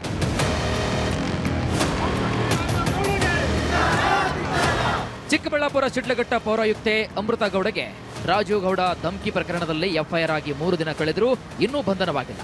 ಕಾಂಗ್ರೆಸ್ ಮುಖಂಡನ 2 ಫೋನ್ಗಳು ಸ್ವಿಚ್ ಆಫ್ ಆಗಿದ್ದು ರಾಜೀವ್ ಗೌಡನ ರಕ್ಷಣೆಗೆ ಸಚಿವರೊಬ್ಬರು ನಿಂತಿದ್ದಾರಾ ಎನ್ನುವ ಅನುಮಾನ ಮೂಡ್ತಾ ಇದೆ. 3 ತಂಡಗಳೊಂದಿಗೆ ಹುಡುಕಾಡ್ತಿದ್ದೇವೆ ಅಂತಿರುವ ಪೊಲೀಸರು ಸುಮ್ಮನೆ ಕಾಲಹರಣ ಮಾಡ್ತಿದ್ದಾರೆ. ಧಮ್ಕಿ ವೀರನಿಗೆ ಶ್ರೀರಕ್ಷೆ. ಅಧಿಕಾರಿಗೆ ಧಮ್ಕಿ ಹಾಕಿದ ರಾಜೀವ್ ಗೌಡ ಬಂಧನ ಯಾವಾಗ? 2 ಎಫ್ಐಆರ್ ದಾಖಲಾದರೂ ಬಂಧನಕ್ಕೆ ಮೇನಮೇಷ ಯಾಕೆ? ನಿಜಕ್ಕೂ ಕಾಂಗ್ರೆಸ್ ಮುಖಂಡ ರಾಜೀವ್ ಗೌಡ ತಲೆಮರೆಸಿಕೊಂಡ್ರ ಅನ್ನೋ ಅನುಮಾನ ಮೂಡ್ತಾ ಇದೆ. ರಾಜೀವ್ ಗೌಡಗೆ ಆಹಾರ ಸಚಿವ KH ಮುನಿಯಪ್ಪ ಅವರ ಶ್ರೀರಕ್ಷೆ ಇದೆ ಎನ್ನಲಾಗ್ತಿದೆ. ಸಚಿವರ ಮೂಲಕ ಬಂಧನ ಮಾಡದಂತೆ ಒತ್ತಡ ಹೇರಲಾಗ್ತಿದೆಯಾ ಅನ್ನೋ ಅನುಮಾನ ಕೂಡ ಮೂಡ್ತಾ ಇದೆ. ಇನ್ನು ರಾಜೀವ್ ವಿರುದ್ಧ ಶಿಸ್ತು ಕ್ರಮಕ್ಕೆ ಸ್ವಪಕ್ಷದಲ್ಲಿ ಒತ್ತಡ ಹೇರ್ತಾ ಇದ್ದಾರಂತೆ. ಪಕ್ಷದಿಂದ ಕಿಕ್ ಔಟ್ ಮಾಡುವಂತೆ ಸ್ವಪಕ್ಷೀಯರೇ ಆಗ್ರಹಿಸ್ತಾ ಇದ್ದಾರೆ. ಮಹಿಳೆಗೆ ಧಮ್ಕಿ ಹಾಕಿದವನನ್ನ ಪಕ್ಷದಲ್ಲಿ ಇಟ್ಟುಕೊಂಡಿರೋದಾದ್ರೂ ಯಾಕೆ? ಯಕಶ್ಚಿತ್ ಬ್ಯಾನರ್ ವಿಚಾರಕ್ಕೆ ಮಹಿಳಾ ಅಧಿಕಾರಿಗೆ ಧಮ್ಕಿ ಹಾಕಿದ್ದು ಎಷ್ಟು ಸರಿ? ಇಂತಹ ನಾಯಕರಿಗೆ ಕಾಂಗ್ರೆಸ್ ನಾಯಕರ ಶ್ರೀರಕ್ಷೆ ಇದೆಯಾ ಅನ್ನೋ ಅನುಮಾನ ಮೂಡಿದೆ. ಇನ್ನು ರಾಜೀವ್ಗೌಡ ಬಂಧನಕ್ಕೆ ಆಗ್ರಹಿಸಿ ಇಂದು ಕೂಡ ಕರವೇ ಸಿಂಹ ಸೈನ್ಯ ಭ್ರಷ್ಟ ಪೋಸ್ಟರ್ಗಳನ್ನ ಹಂಚಿ ಆಕ್ರೋಶವನ್ನ ವ್ಯಕ್ತಪಡಿಸಿದ್ದಾರೆ. ಇದೇ ವೇಳೆ ನಗರಸಭೆಗೆ ಭೇಟಿ ನೀಡಿದಂತಹ ಕರವೇ ಸಿಂಹ ಸೈನ್ಯ ಕಾರ್ಯಕರ್ತರು ಪೌರಾಯುಕ್ತೆ ಅಮೃತಗೌಡರನ್ನ ಭೇಟಿ ಮಾಡಿ ಅರಿಶಿನ ಕುಂಕುಮ, ರೇಷ್ಮೆ ಸೀರೆ, ಹೂ ಬಾಗಿನ ನೀಡಿ ನಿಮ್ಮ ಪರವಾಗಿ ನಾವಿದ್ದೇವೆ ಅಂತ ಧೈರ್ಯ ತುಂಬುವ ಕೆಲಸವನ್ನ ಮಾಡಿದ್ದಾರೆ. ಹಬ್ಬದ ದಿನ ಅವರಿಗೆ ಹಬ್ಬ ಮಾಡ್ಕೊಳ್ಳಿಕ್ಕೂ ಆಗದೆ ಅವರ ನೋವು ಕೊಟ್ಟಿದ್ರು. ಹಾಗಾಗಿ ಅವರ ಹಬ್ಬದ ವಾತಾವರಣ ಮತ್ತೆ ನಾವು ನಿಮ್ಮ ಜೊತೆ ಇದ್ದೀವಿ ಅಂತೇಳಿ ಒಂದು ಧೈರ್ಯವನ್ನು ತುಂಬಲಿಕ್ಕೆ ನಾವು ಬಂದಿದ್ದೀವಿ. ನಾವು ಸದಾ ನಿಮ್ಮ ಜೊತೆಯಲ್ಲಿರ್ತೀವಿ ಮೇಡಮ್, ಯಾರಿಗೂ ಹೆದರಬೇಕಾಗಿಲ್ಲ. ಪೊಲೀಸ್ ಡಿಪಾರ್ಟ್ಮೆಂಟ್ ಅವರು ಎಫರ್ಟ್ಸ್ ಹಾಕ್ತಾ ಇದ್ದಾರೆ ಸರ್. ಅವ್ರ ಪ್ರಯತ್ನ ಅವ್ರು ಪ್ರಾಮಾಣಿಕವಾಗಿ ಮಾಡ್ತಾ ಇದ್ದಾರೆ. ಅದು ಮಾಡ್ತಾರೆ, ಆದಷ್ಟು ಬೇಗ ಆಗತ್ತೆ ಅಂತ ನಾನು ನಂಬ್ಕೊಂಡಿದ್ದೀನಿ. ಆಗತ್ತೆ ಸರ್. ಮತ್ತೊಂದು ಕಡೆಗೆ ರಾಜೀವ್ ಗೌಡ ನಿರೀಕ್ಷಣಾ ಜಾಮೀನಿಗೆ ಚಿಂತಾಮಣಿ JMFC ಕೋರ್ಟ್ನಲ್ಲಿ ಅರ್ಜಿ ಸಲ್ಲಿಸಿದ್ದು ತನಿಖಾಧಿಕಾರಿಗೆ ಆಕ್ಷೇಪಣೆ ಸಲ್ಲಿಸುವಂತೆ ಸೂಚಿಸಿ ಜನವರಿ 22ಕ್ಕೆ ವಿಚಾರಣೆ ಮುಂದೂಡಿದೆ.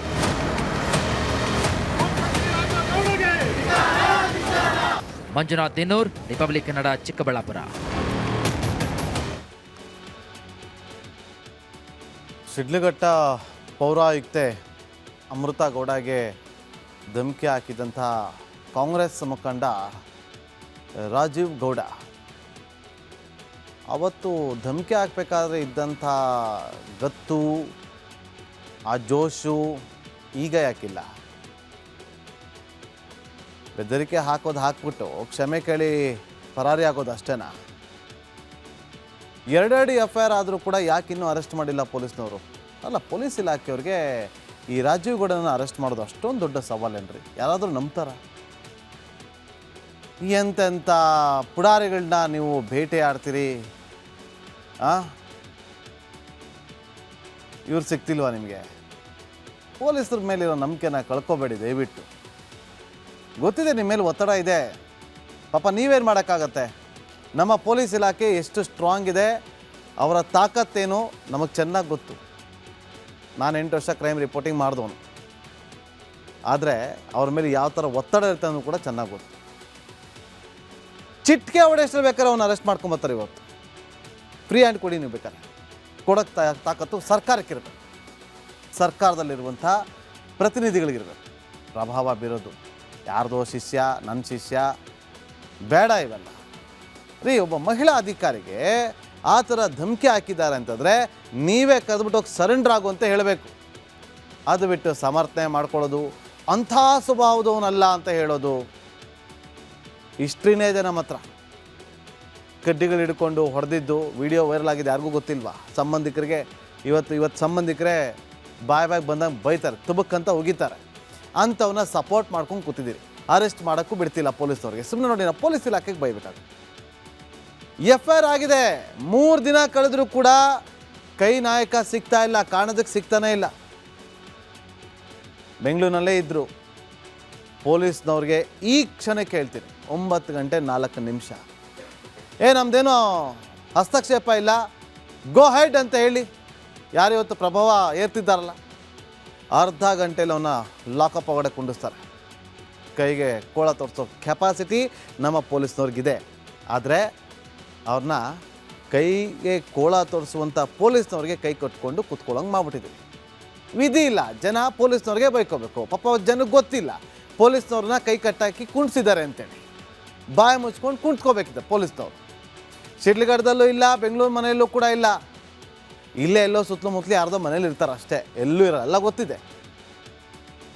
ಇವತ್ತು ಸಂಜಯ್ ನಗರ ಮನೆಗೆ ಬಂದಿದ್ರು ಶಿಡ್ಲಘಟ್ಟ ಪೊಲೀಸರು. ವಿಧಿ ಇಲ್ಲ, ಬರಬೇಕು, ಎನ್ಕ್ವೈರಿ ಮಾಡಬೇಕು.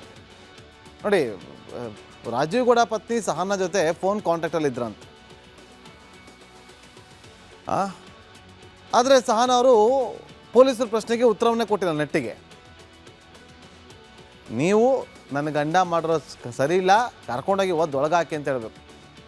ನೋಡಿ, ಇವತ್ತು ರಾಜೀವ್ ಗೌಡನ ಸ್ಥಾನದಲ್ಲಿ ಬೇರೆ ಯಾರೇ ಇದ್ದಿದ್ರು ಕೂಡ ಹೀಗೆ ಮಾತಾಡ್ತಾ ಇದ್ದಿದ್ದು ನಾವು, ಹೀಗೆ ಮಾತಾಡ್ತಾ ಇದ್ದೆ. ಯಾಕಂದರೆ ಒಬ್ಬ ಹೆಣ್ಣು, ಒಬ್ಬ ಮಹಿಳೆ, ನಾವು ತಾಯಿ ಸ್ಥಾನವನ್ನು ಕೊಡ್ತೀವಿ, ಅಮ್ಮ ಅಂತ ಕರಿತೀವಿ.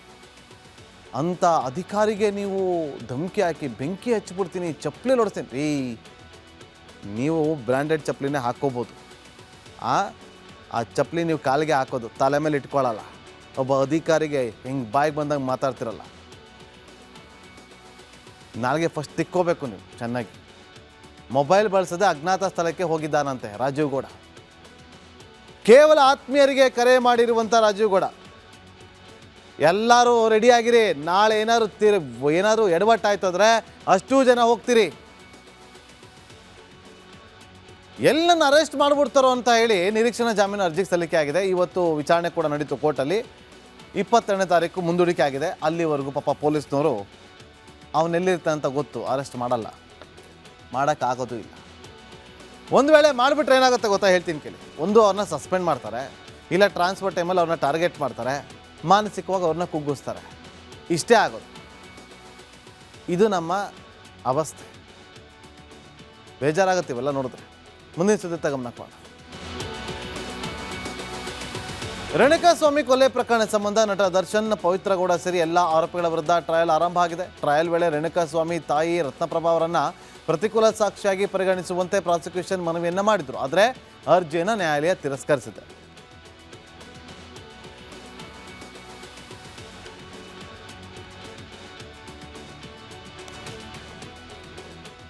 ರೇಣುಕಾಸ್ವಾಮಿ ಕೊಲೆ ಪ್ರಕರಣದಲ್ಲಿ A2 ಆರೋಪಿಯಾಗಿರುವಂಥ ದರ್ಶನ್ಗೆ ಎಲ್ಲೋ ಒಂದು ಕಡೆ ಸಣ್ಣದಾದಂಥ ಸಿಹಿ ಸುದ್ದಿ ಸಿಕ್ಬಿಟ್ಟಿದೆ. ಹೋಪ್ಸ್ ಫಾರ್ ದ ಬೆಸ್ಟ್ ಅಂತಾರಲ್ಲ, ಆ ಹೋಪ್ಸ್ ಬಂದಿದೆ ದರ್ಶನ್ಗೆ. ರತ್ನಪ್ರಭಾ ಅವರನ್ನು ಪ್ರತಿಕೂಲ ಸಾಕ್ಷಿಯಾಗಿ ಪರಿಗಣಿಸಬೇಕು ಅಂತ ಹೇಳಿ ಅರ್ಜಿ ಸಲ್ಲಿಕೆ ಆಗಿತ್ತು. ಸ್ಪೆಷಲ್ ಪಬ್ಲಿಕ್ ಪ್ರಾಸಿಕ್ಯೂಟರ್ ಆಗಿರುವಂಥ ಪ್ರಸನ್ನ ಕುಮಾರ್ ಅವರು ಅರ್ಜಿಯನ್ನು ಸಲ್ಲಿಸಿದ್ರು. ಆದರೆ ಕೋರ್ಟ್ ಅರ್ಜಿಯನ್ನು ವಜಾ ಮಾಡಿದೆ. ಯಾಕೆ ಗೊತ್ತಾ? ಪೊಲೀಸರು ಮುಂದೆ ಒಂದು ಹೇಳಿದ್ದಾರೆ, ಕೋರ್ಟಲ್ಲಿ ಟ್ರಯಲ್ ನಡಿಬೇಕಾದ್ರೆ ಅಲ್ಲೊಂದು ಹೇಳಿದ್ದಾರೆ. ಅವ್ರಿಗೆ ಏಜ್ ಆಗಿದೆ, ಇನ್ನೇ ಇವಾಗಿಂದು ಎಲ್ಲಿ ನೆನಪಿರುತ್ತೆ ಅವ್ರಿಗೆ? ಹೇಳಿ, ಎಲ್ಲಿ ನೆನಪಿರುತ್ತೆ ಅವ್ರಿಗೆ? ಏಜ್ ಆಗಿದೆ. ನಾವು ಹೇಳ್ತಾ ಇರೋದು, ಅದು ಕೋರ್ಟು ಮುಂದೆ ಯಾರೇ ಮಾಡಿದ್ರು ಕೂಡ ಅದು ಸರಿ ಬರೋದು. ಯಾಕೆಂದರೆ ಮೊನ್ನೆ ಈ ಟ್ರಯಲ್ ನಡೆಯುವಂಥ ಸಂದರ್ಭದಲ್ಲಿ ದರ್ಶನ್ ಪರ ವಕೀಲರು ಕೇಳಿದಂಥ ಪ್ರಶ್ನೆಗಳಿಗೆ ದ್ವಂದ್ವ ಹೇಳಿಕೆ, ಅಂದರೆ ಗೊಂದಲದ ಹೇಳಿಕೆಗಳನ್ನು ಕೊಟ್ಬಿಟ್ರು. ಸಾಕ್ಷಿ ಹೇಳಿಕೆ ಕೊಡುವಾಗ, ಸಾಕ್ಷಿ ಹೇಳಿಕೆ ದಾಖಲು ಮಾಡುವಾಗ. ಹಾಗಾಗಿ ಪೊಲೀಸರು ಮುಂದೆ ಒಂದು ಹೇಳಿದ್ದಾರೆ, ಕೋರ್ಟ್ ಮುಂದೆ ಒಂದು ಹೇಳಿದ್ದಾರೆ. ಮಗನ ಕಳ್ಕೊಂಡು ಪಾಪ ಅವ್ರ ನೋವು ಅವರಲ್ಲಿದ್ದಾರೆ, ಮಾನಸಿಕವಾಗಿ ದೈಹಿಕವಾಗಿ ಕುಗ್ಗಿ ಹೋಗಿದ್ದಾರೆ. ಅವ್ರ ಮನೆಗೆ ಹೋದಾಗ ಒಂದು ಮಾತು ಹೇಳಿದ್ರು ಗೊತ್ತಾ? ನಾನೇ ಹೋಗಿದ್ದೆ ಸರ್, ನಾವೇನಾದರೂ ಮನೇಲಿ ಬಿದ್ದರೆ ನಮ್ಮನ್ನು ಎತ್ತಕ್ಕೆ ನಮ್ಮ ಮಗನೇ ಬರಬೇಕಿತ್ತು. ನಮಗೇನಾದರೂ ಆರೋಗ್ಯದಲ್ಲಿ ಏರುಪೇರು ಆಯ್ತು ಅಂದರೆ ಆಸ್ಪತ್ರೆ ಕರ್ಕೊಂಡೋಗಿ ನಮ್ಮ ಮಗನೇ ಬರಬೇಕಾಗಿತ್ತು. ಇವತ್ತು ನಮಗೊಂದು ಟ್ಯಾಬ್ಲೆಟ್ ಬೇಕು ಅಂದರೂ ಅವನೇ ಮಾಡಬೇಕಿತ್ತು. ಇವತ್ತು ಅವನಿಲ್ಲ. ನಮಗೆ ಬೇಕಾಗಿರುವಂಥ ಟ್ಯಾಬ್ಲೆಟ್ಗಳು ತರ್ಕೊಡೋರು ಯಾರು ಅಂತೇಳಿ ಪ್ರಶ್ನೆ ಮಾಡ್ತಿದ್ರು, ನನ್ನ ಪ್ರಶ್ನೆ ಮಾಡ್ತಾಯಿದ್ರು. ಅಂಥ ಮನಸ್ಥಿತಿ ಇರುವಂಥ ಆ ಪೋಷಕರಿಗೆ ಗೊಂದಲದ ಹೇಳಿಕೆಗಳು ಕೊಡ್ತಾರೆ, ಸಾಮಾನ್ಯನೇ, ಅದರಲ್ಲೇನು ದೊಡ್ಡ ವಿಚಾರ ಇಲ್ಲ. ಆದರೆ ಈ ಮಗನ ಮೊಬೈಲ್ ನಂಬರ್ ಗುರುತಿಸೋದಕ್ಕೂ ಕೂಡ ಫೀಲ್ ಆದ್ರೆ ಆಯಿತು. ಎಷ್ಟು ಜನ ಮೊಬೈಲ್ ನಂಬರ್ ತಲೆಗೆ ಇಟ್ಕೊಂಡಿರ್ತಾರೆ ಹೇಳಿ, ಏಜ್ ಆಗಿರೋದು. ಅವ್ರಿಗೆ ಒಂದು ರೋಡಲ್ಲಿ ಹೋದರೆ ನೆಕ್ಸ್ಟ್ ಆ ರೋಡಲ್ಲಿ ನಾನು ಈ ರೋಡಲ್ಲೇ ಓದ್ದ ಅಂತ ಅಂತಾರೆ. ಫೇಲ್ಯೂರ್ ಆಗಿದೆ ಟ್ರಯಲ್. ಸೊ ಪವಿತ್ರ ಗೌಡ ಪರ ವಕೀಲರಾಗಿರುವಂಥ S. ಬಾಲನ್ ಅವರು ಪಾಟಿ ಸವಾಲು ವಿಚಾರವಾಗಿ ತೆಗೆದುಕೊಂಡಂಥ ಹೇಳಿಕೆ ಆಗ ಗಮನಿಸಿದ್ರೆ ಎಲ್ಲೋ ಒಂದು ಕಡೆ ಆರೋಪಿಗಳಿಗೆ ಸಹಾಯಕ ಆಗುತ್ತೆ ಅಂತ ಕಾಣುತ್ತೆ.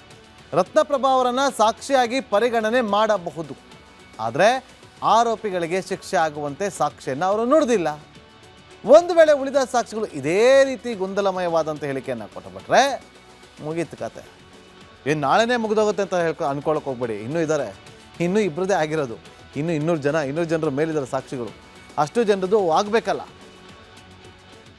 ಎಲ್ಲರಿಗೂ ಕೂಡ ಪ್ಲಸ್ ಪಾಯಿಂಟು. ನಾಳೆನೇ ಆಗ್ಬಿಡಲ್ಲ, ನೆಕ್ಸ್ಟ್ ಮಂತೇ ಆಗ್ಬಿಡಲ್ಲ, ಮಿನಿಮಮ್ 1 ವರ್ಷ ಆದರೂ ಬೇಕು. ಆದರೆ ಒಂದು ರೀತಿಯಲ್ಲಿ ಅವ್ರಿಗೆ ಹೋಪ್ಸ್ ಅದಂತೂ ಸಿಕ್ಕಿದೆ. ಸೊ ರತ್ನಪ್ರಭಾ ಅವರ ರೀತಿ ಹೇಳಿದ್ರೆ ಅಕ್ವಿಟ್ ಆಗ್ಬೋದು, ಸಾಕ್ಷಿಗಳು ಸರಿಯಿಲ್ಲ ಅಂತೇಳಿ. ಆಗ ಏನಾಗುತ್ತೋ ನೋಡಬೇಕು. ಕಾನೂನಿಗೆ ಪ್ರತಿಯೊಬ್ಬರು ಕೂಡ ತಲೆ ಬಾಗಲೇಬೇಕು. ಕೋರ್ಟ್ ಏನು ಕೇಳುತ್ತೆ? ಎವಿಡೆನ್ಸ್ ಕೇಳುತ್ತೆ. ಆ ಎವಿಡೆನ್ಸ್ ಇಲ್ಲ ಅಂತಂದರೆ ಯಾವುದನ್ನು ಕೂಡ ನಂಬೋದಿಲ್ಲ. ಅಷ್ಟೇ. ಮುಂದಿನ ಸುದ್ದಿತ ಗಮನ. ಬೆಂಗಳೂರಲ್ಲಿ ಮೊದಲೇ ಪರಭಾಷಿಕರ ಹಾವಳಿ ಹೆಚ್ಚಾಗಿದೆ. ಇದರ ಮಧ್ಯೆ ಬಾಂಗ್ಲಾದೇಶಿಗರ ಹಾವಳಿ ಹೆಚ್ಚಾಗಿದೆ. ಅವರು ಮಾಡ್ತಿರೋ ಅಕ್ರಮ ಎಂಥದ್ದು, ಬಾಂಗ್ಲಾದೇಶಿಗಳ ವಿರುದ್ಧ ಏನೇನೆಲ್ಲ ಕ್ರಮ ಆಗಬೇಕು ಅಂತ ನೋಡ್ಕೊಂಬರೋಣ ಬನ್ನಿ.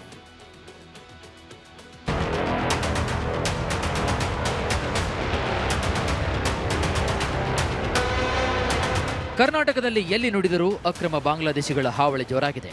ಹೋಟೆಲ್ನಲ್ಲಿ ತಟ್ಟೆ ತೊಳೆಯೋರು, ಬಟ್ಟೆ ಹೊಲಿಯೋರು, ಎಲ್ಲಿ ನೋಡಿದರೂ ಬಾಂಗ್ಲಾದೇಶಿಗಳು ಕಾಣಿಸ್ತಾರೆ. ಅಂತ ಬಾಂಗ್ಲಾದೇಶಿಗಳು ಕರ್ನಾಟಕದಲ್ಲಿ ಆಪತ್ತು ತಂದೊಡ್ಡಿದ್ದಾರೆ. ಬೆಂಗಳೂರಿನಲ್ಲಿ ಬಾಂಗ್ಲಾದೇಶಿಗರ ದರ್ಬಾರ್. ಅಕ್ರಮ ವಲಸಿಗರ ವಿರುದ್ಧ ಕೇಸರಿ ಸೇನೆ ವಾರ್. ಬೆಂಗಳೂರಿನಲ್ಲಿ ಅಕ್ರಮ ಬಾಂಗ್ಲಾದೇಶಿಗರ ದರ್ಬಾರ್ ಜೋರಾಗಿದೆ ಅಂತ ರಿಪಬ್ಲಿಕ್ ಕನ್ನಡ ಸರಣಿ ವರದಿ ಮಾಡಿದೆ.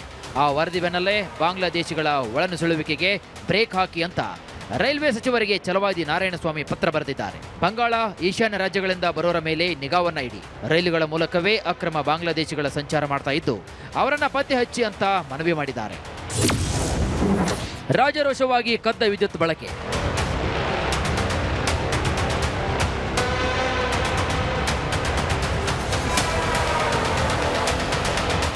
ಕರೆಂಟ್ ಕಂಬದಿಂದ ಅಳವಡಿಸಿದ ವೈರ್ ಜಾಡು ಹಿಡಿದು ನೋಡಿದ್ರೆ ಸೀದಾ ಮನೆಗೆ ಕನೆಕ್ಟ್ ಆಗುತ್ತೆ. ಒಳಗೆ ಹೋಗಿ ನೋಡಿದರೆ ಬೇಕಾದಷ್ಟು ಸ್ವಿಚ್ಗಳನ್ನು ಅಳವಡಿಸಿಕೊಂಡು ಸಾಕಷ್ಟು ಕರೆಂಟ್ ಬಳಸಿಕೊಂಡಿದ್ದಾರೆ. ಈ ಎಲ್ಲ ದೃಶ್ಯಗಳು ಕಂಡು ಬಂದಿದ್ದು ಬೇಗೂರಿನಲ್ಲಿ. ನಿಮ್ಮ ರಿಪಬ್ಲಿಕ್ ಕನ್ನಡ ಬಾಂಗ್ಲಾದೇಶ ವಲಸಿಗರ ವಿರುದ್ಧ ಸಮರವನ್ನ ಸಾರಿತ್ತು. ನುಸುಳುಕೋರರ ಒಂದೊಂದೇ ಅಕ್ರಮವನ್ನ ಬಯಲು ಮಾಡಿತ್ತು. ಇದೀಗ ಬೇಗೂರಿನಲ್ಲಿದ್ದ ಅಕ್ರಮ ವಲಸಿಗರ ಮತ್ತೊಂದು ಕರಾಳತೆಯನ್ನ ಎಕ್ಸ್ಪೋಸ್ ಮಾಡಿದೆ. ಅಕ್ರಮವಾಗಿ ಬಂದವರು ಬೆಂಗಳೂರಿನಲ್ಲಿ ಸಕ್ರಮವಾಗಿ ವಿದ್ಯುತ್ತನ್ನು ಕಳ್ಳತನ ಮಾಡ್ತಾ ಇದ್ದಾರೆ. ಪ್ರಮುಖವಾಗಿ ಬೇಗೂರಿನಲ್ಲಿ ಆದಂತಹ ಒಂದು ಅಗ್ನಿ ಅವಘಡ ಏನಿದೆ, ಆ ಒಂದು ನಿವಾಸಗಳ ಬಳಿ ಇರುವಂತಹ ಶೆಡ್ಗಳ ಬಳಿ ಇದ್ದೀನಿ. ಪ್ರಮುಖವಾಗಿ ಎಲ್ಲ ಕೂಡ ಇಲ್ಲಿದ್ದಂತಹ ನಿವಾಸಿಗಳು ಬಾಂಗ್ಲಾದಿಂದ ಬಂದಂಥವರು ಅನ್ನೋದು ಸಾಬೀತಾಗಿತ್ತು. ಅದಾದ ಬಳಿಕ ಪೊಲೀಸರು ಅವ್ರನ್ನ ವಶಕ್ಕೆ ಪಡೆಯುವಂಥ ಕೆಲಸವನ್ನ ಮಾಡಿದ್ರು. ಆದರೆ ಒಂದೊಂದೇ ಅವರ ಕಥೆಗಳು ಬಟಾ ಬಯಲಾಗ್ತಾ ಇದೆ. ಸ್ಥಳೀಯರ ಮನೆಗಳಿಗಾಗಿ ಬೆಸ್ಕಾಂ ವಿದ್ಯುತ್ ಸಂಪರ್ಕವನ್ನು ನೀಡಿತ್ತು. ಅದೇ ವಿದ್ಯುತ್ ಕಂಬಕ್ಕೆ ಕೇಬಲ್ ಅಳವಡಿಸಿ ನೆಲದ ಒಳಭಾಗದಿಂದ ಸಂಪರ್ಕ ತೆಗೆದುಕೊಂಡು ಗೊತ್ತಾಗದಂತೆ ಕರೆಂಟ್ ಕದ್ದಿದ್ದಾರೆ. ರಿಪಬ್ಲಿಕ್ ಕನ್ನಡ ಕ್ಯಾಮೆರಾದಲ್ಲಿ ವಿದ್ಯುತ್ ಕಳ್ಳತನದ ದೃಶ್ಯಗಳು ಸರಿಯಾಗಿವೆ. Charan, metro bureau, Republic Kannada. ಬಾಂಗ್ಲಾದೇಶದಿಂದ ಪಶ್ಚಿಮ ಬಂಗಾಳ, ಅಲ್ಲಿಂದ ಬೆಂಗಳೂರು, ಇವರ ಬರುವಂಥ ದಾರಿ ಬಾಂಗ್ಲಾ ಟು ಬೆಂಗಳೂರು ಹೇಗೆ ಅಂತೇಳಿ ಇವರು ಸುಲಭವಾಗಿ ಬೆಂಗಳೂರಿಗೆ ಬರ್ತಿದ್ದಾರೆ. ವಲಸಿಗರು ಪಶ್ಚಿಮ ಬಂಗಾಳ ಫಸ್ಟ್ ಬರ್ತಾರೆ, ಅಲ್ಲಿಂದ ಬೆಂಗಳೂರು ನಡುವೆ ಒಂದು ರೈಲು ಸಂಚಾರ ಆಗುತ್ತೆ. ಆ ರೈಲಲ್ಲಿ ಬರ್ತಾರೆ. ರಾಷ್ಟ್ರೀಯ ಭದ್ರತೆಗೆ ಒಂದು ರೀತಿಯಲ್ಲಿ ಸವಾಲಾಗ್ತಾ ಇದೆ ಈ ವಿಚಾರ. ಈ ರೈಲು ಅದೇ ರೈಲನ್ನು ಬಳಸಿ ಬೆಂಗಳೂರಿಗೆ ಬರ್ತಿದ್ದಾರಂತೆ ಬಾಂಗ್ಲಾದೇಶಿಗಳು. ಪಶ್ಚಿಮ ಬಂಗಾಳ ಟು ಬೆಂಗಳೂರು ಮಧ್ಯೆ 15ರಿಂದ 17 ರೈಲುಗಳು ಸಂಚಾರ ಮಾಡುತ್ತೆ. ಇದೇ ಮಾರ್ಗ ದುರುಪಯೋಗ ಮಾಡ್ಕೊಳ್ತಾ ಇದ್ದಾರಂತೆ ಈ ವಲಸಿಗರು. ಅಂತಾರಾಷ್ಟ್ರೀಯ ಗಡಿಗಳಲ್ಲಿ ಅಕ್ರಮವಾಗಿ ನುಸುಳಿಕೊಂಡು ಬಂದು ಅದೇ ರೈಲನ್ನು ಬಳಸಿ ದಕ್ಷಿಣ ಭಾರತದ ಒಳಗೆ ನುಸುಳ್ತಿದ್ದಾರಂತೆ. ಕಠಿಣ ಕ್ರಮ ಕೈಗೊಳ್ಳದೇ ಇದ್ದರೆ ಬಾಂಗ್ಲಾದೇಶ ಆಗ್ಬಿಡುತ್ತೆ ಬೆಂಗಳೂರು. ಗೊತ್ತಿದೆಯಲ್ಲ ಇವತ್ತು ಬಾಂಗ್ಲಾದೇಶದಲ್ಲಿ ಏನೆಲ್ಲ ಆಗ್ತಾ ಇದೆ ಅಂತೇಳಿ. ರೈಲು ನಿಲ್ದಾಣಗಳಲ್ಲಿ ಬಯೋಮೆಟ್ರಿಕ್ ಆಧಾರಿತ ಗುರುತು ಪರಿಶೀಲನೆ ಆಗಬೇಕು. RPF ಗುಪ್ತಚರ ದಳದ ಸಿಬ್ಬಂದಿಯನ್ನು ನಿಯೋಜನೆ ಮಾಡಬೇಕಾಗಿದೆ. ರೈಲ್ವೆ ಬುಕ್ಕಿಂಗ್ ವ್ಯವಸ್ಥೆ, SIR, NRC ಡೇಟಾಬೇಸ್ಗೆ ಜೋಡಣೆ ಮಾಡಬೇಕು. ಹೀಗೆ ಸಾಲು ಸಾಲು ಬೇಡಿಕೆಯನ್ನು ಇಟ್ಟಿದ್ದಾರೆ BJP ಮುಖಂಡ ಛಲವಾದಿ ನಾರಾಯಣಸ್ವಾಮಿ ಅವರು. ಅಷ್ಟೇ ಅಲ್ಲ, 2 ಪತ್ರಗಳನ್ನು ಬರೆದಿದ್ದಾರೆ. ಒಂದು ಕೇಂದ್ರ ರೈಲ್ವೆ ಸಚಿವರಿಗೆ, ಅದೇ ರೀತಿಗೆ ಕೇಂದ್ರ ರಾಜ್ಯ ರೈಲ್ವೆ ಖಾತಾ ಸಚಿವರಿಗೆ ವಿ ಸೋಮಣ್ಣ ಅವರಿಗೆ ಪತ್ರವನ್ನು ಬರೆದಿದ್ದಾರೆ. ನೋಡಬೇಕು ಈಗ ಕೇಂದ್ರ ಸರ್ಕಾರ ಇದರಲ್ಲಿ ಯಾವ ರೀತಿಯಾಗಿ ಕಠಿಣ ನಿರ್ಧಾರಕ್ಕೆ ಬರುತ್ತೆ ಅಂತೇಳಿ. ಮುಂದಿನ ಸುದ್ದಿ ಗಮನ ಕೊಡೋಣ. ಲಕ್ಕುಂಡಿ ನಿಧಿ ಸಿಕ್ಕಾ ಪ್ರಕರಣಕ್ಕೆ ದಿನಕ್ಕೊಂದು ಟ್ವಿಸ್ಟ್ ಸಿಗ್ತಾ ಇದೆ. ಕೋಟೆ ವೀರಭದ್ರೇಶ್ವರ ದೇಗುಲದ ಆವರಣದಲ್ಲಿ ಉತ್ಖನನ ಮಾಡುವ ವೇಳೆ ನಿಜವಾದ ಗ್ರಾಮ ಪತ್ತೆಯಾಗಿದೆ. ಅದರ ಜೊತೆ ಶಿವಲಿಂಗದ ಮಾದರಿ ಸಿಕ್ಕಿದ್ದು ಅಚ್ಚರಿಯನ್ನು ಮೂಡಿಸಿದೆ. ಈ ರಿಪೋರ್ಟ್ ನೋಡ್ಕೊಂಡು ಬನ್ನಿ.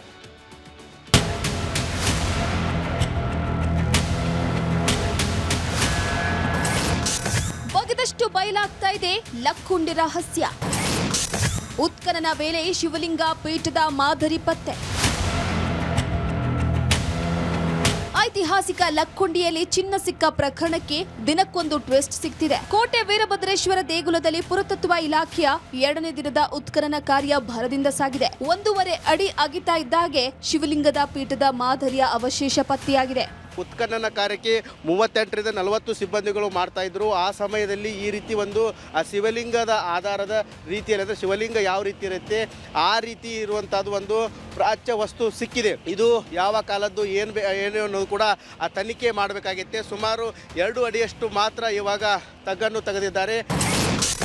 8 ಅಡಿ ಅಗೆಯುತ್ತಿದ್ದಂತೆ ಲಕ್ಕುಂಡಿಯ ನೈಜ ರೂಪ ಪತ್ತೆ.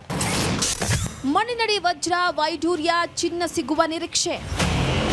ಒಂದೆಡೆ ಶಿವಲಿಂಗ ಪೀಠದ ಮಾದರಿ ಪತ್ತೆಯಾಗ್ತಾ ಇದ್ದಂತೆ ಮತ್ತೊಂದು ಕಡೆ ಲಕ್ಕುಂಡಿಯ ನೈಜ ರೂಪ ಪತ್ತೆಯಾಗಿದೆ. 8ರಿಂದ 9 ಅಡಿ ಮಣ್ಣು ತೆಗಿತಾ ಇದ್ದ ಹಾಗೆ ದೇಗುಲಕ್ಕಿಂತ ಮೇಲ್ಭಾಗದಲ್ಲಿ ಲಕ್ಕುಂಡಿ ಇರೋದು ಗೊತ್ತಾಗ್ತಾ ಇದೆ.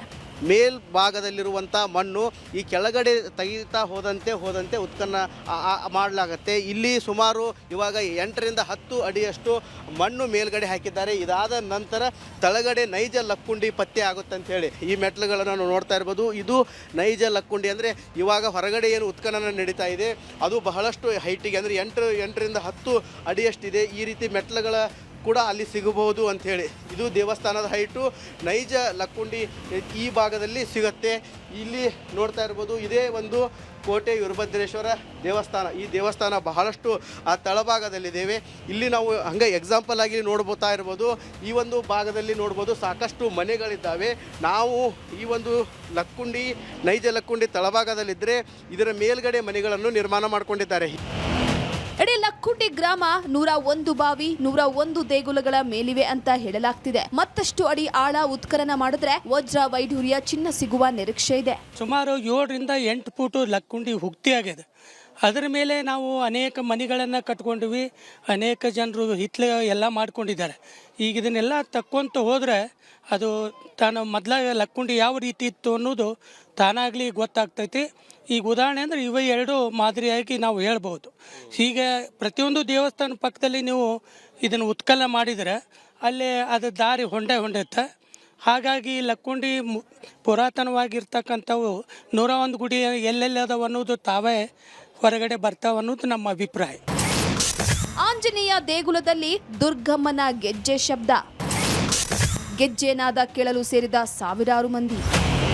ಇತ್ತ ಲಕ್ಕುಂಡಿಯಲ್ಲಿ ಉತ್ಖನನ ನಡೀತಾ ಇದ್ರೆ ಅತ್ತ ಮುಂಡರಗಿ ತಾಲೂಕಿನ ಕೊರ್ಲಹಳ್ಳಿಯಲ್ಲಿ ಆಂಜನೇಯ ದೇವಸ್ಥಾನದಲ್ಲಿ ದುರ್ಗಮ್ಮನ ಗೆಜ್ಜೆ ಶಬ್ದ ಕೇಳಿಸಿದ್ಯಂತೆ. ಸಾವಿರಾರು ಮಂದಿ ದೇಗುಲದ ಬಳಿ ಗೆಜ್ಜೆನಾದ ಕೇಳಲು ಸೇರಿದ್ರು.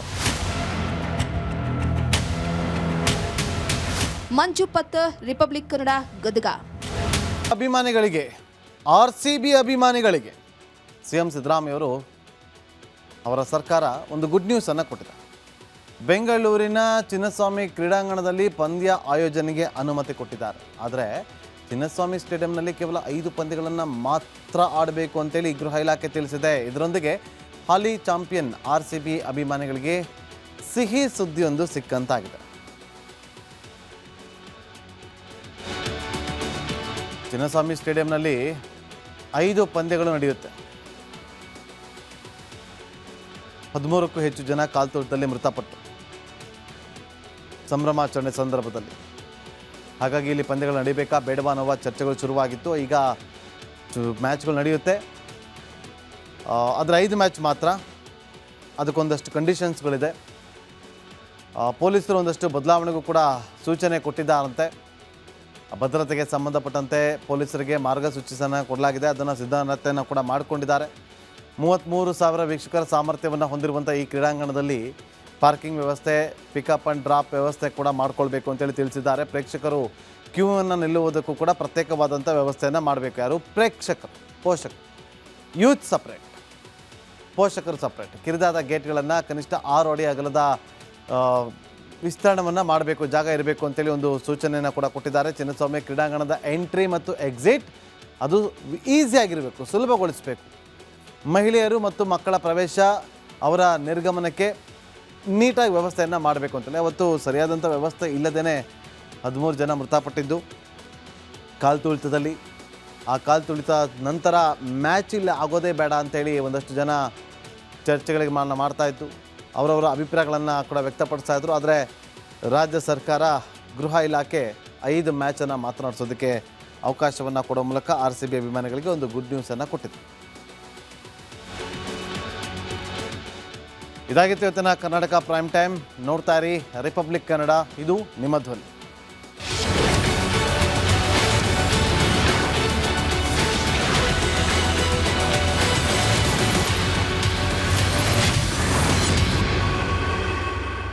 ಆರೋಗ್ಯ ಹಾಗೂ ನ್ಯೂಟ್ರಿಷನ್ ಸಿಗುತ್ತೆ ನೋಡಿ, ಬಾಡಿ ಸ್ಟ್ರಾಂಗ್ ಆಗುತ್ತೆ. ಸ್ವಲ್ಪ ತಿಂದು ಹಸಿವು ನಿಗುತ್ತೆ, ಡೈಜೆಷನ್ಗೆ ಇಲ್ಲ ಅಪಾಯ. MDH ಸೋಯಾ ಟೀ, ಅಸಲಿ ಪ್ರೋಟೀನ್. MDH